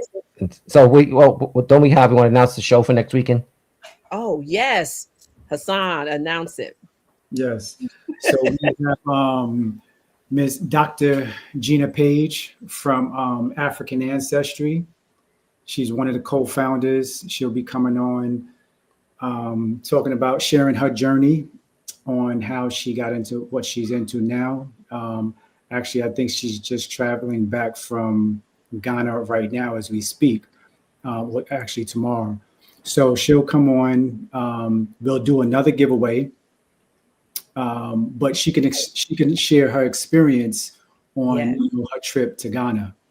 Yes. Yep. And Hassan has a little special. He has another special announcement. You know what? We just gonna be like special. I feel like we working on the radio. We got another special announcement next week. I forgot. We have a something very special that's near and dear to Hassan's heart that we're going to be talking about next week. So family, just tune in. I tell you, this is must see TV over here. It's must see HAPI. Must see HAPI. Right here. All right, fam. I think we are. I think we're done. You're good, right? All right. Love you guys. And we will. Economics and politics are the foundation of human development. While forming the world's earliest civilizations, Africans also laid the groundwork for the creation of economic systems. By learning from our history, we gain the strength to empower the present and design the future. Presenting the premier forum for truth, culture, and change. HAPI Talks. Join us as we unlock the secrets to our success.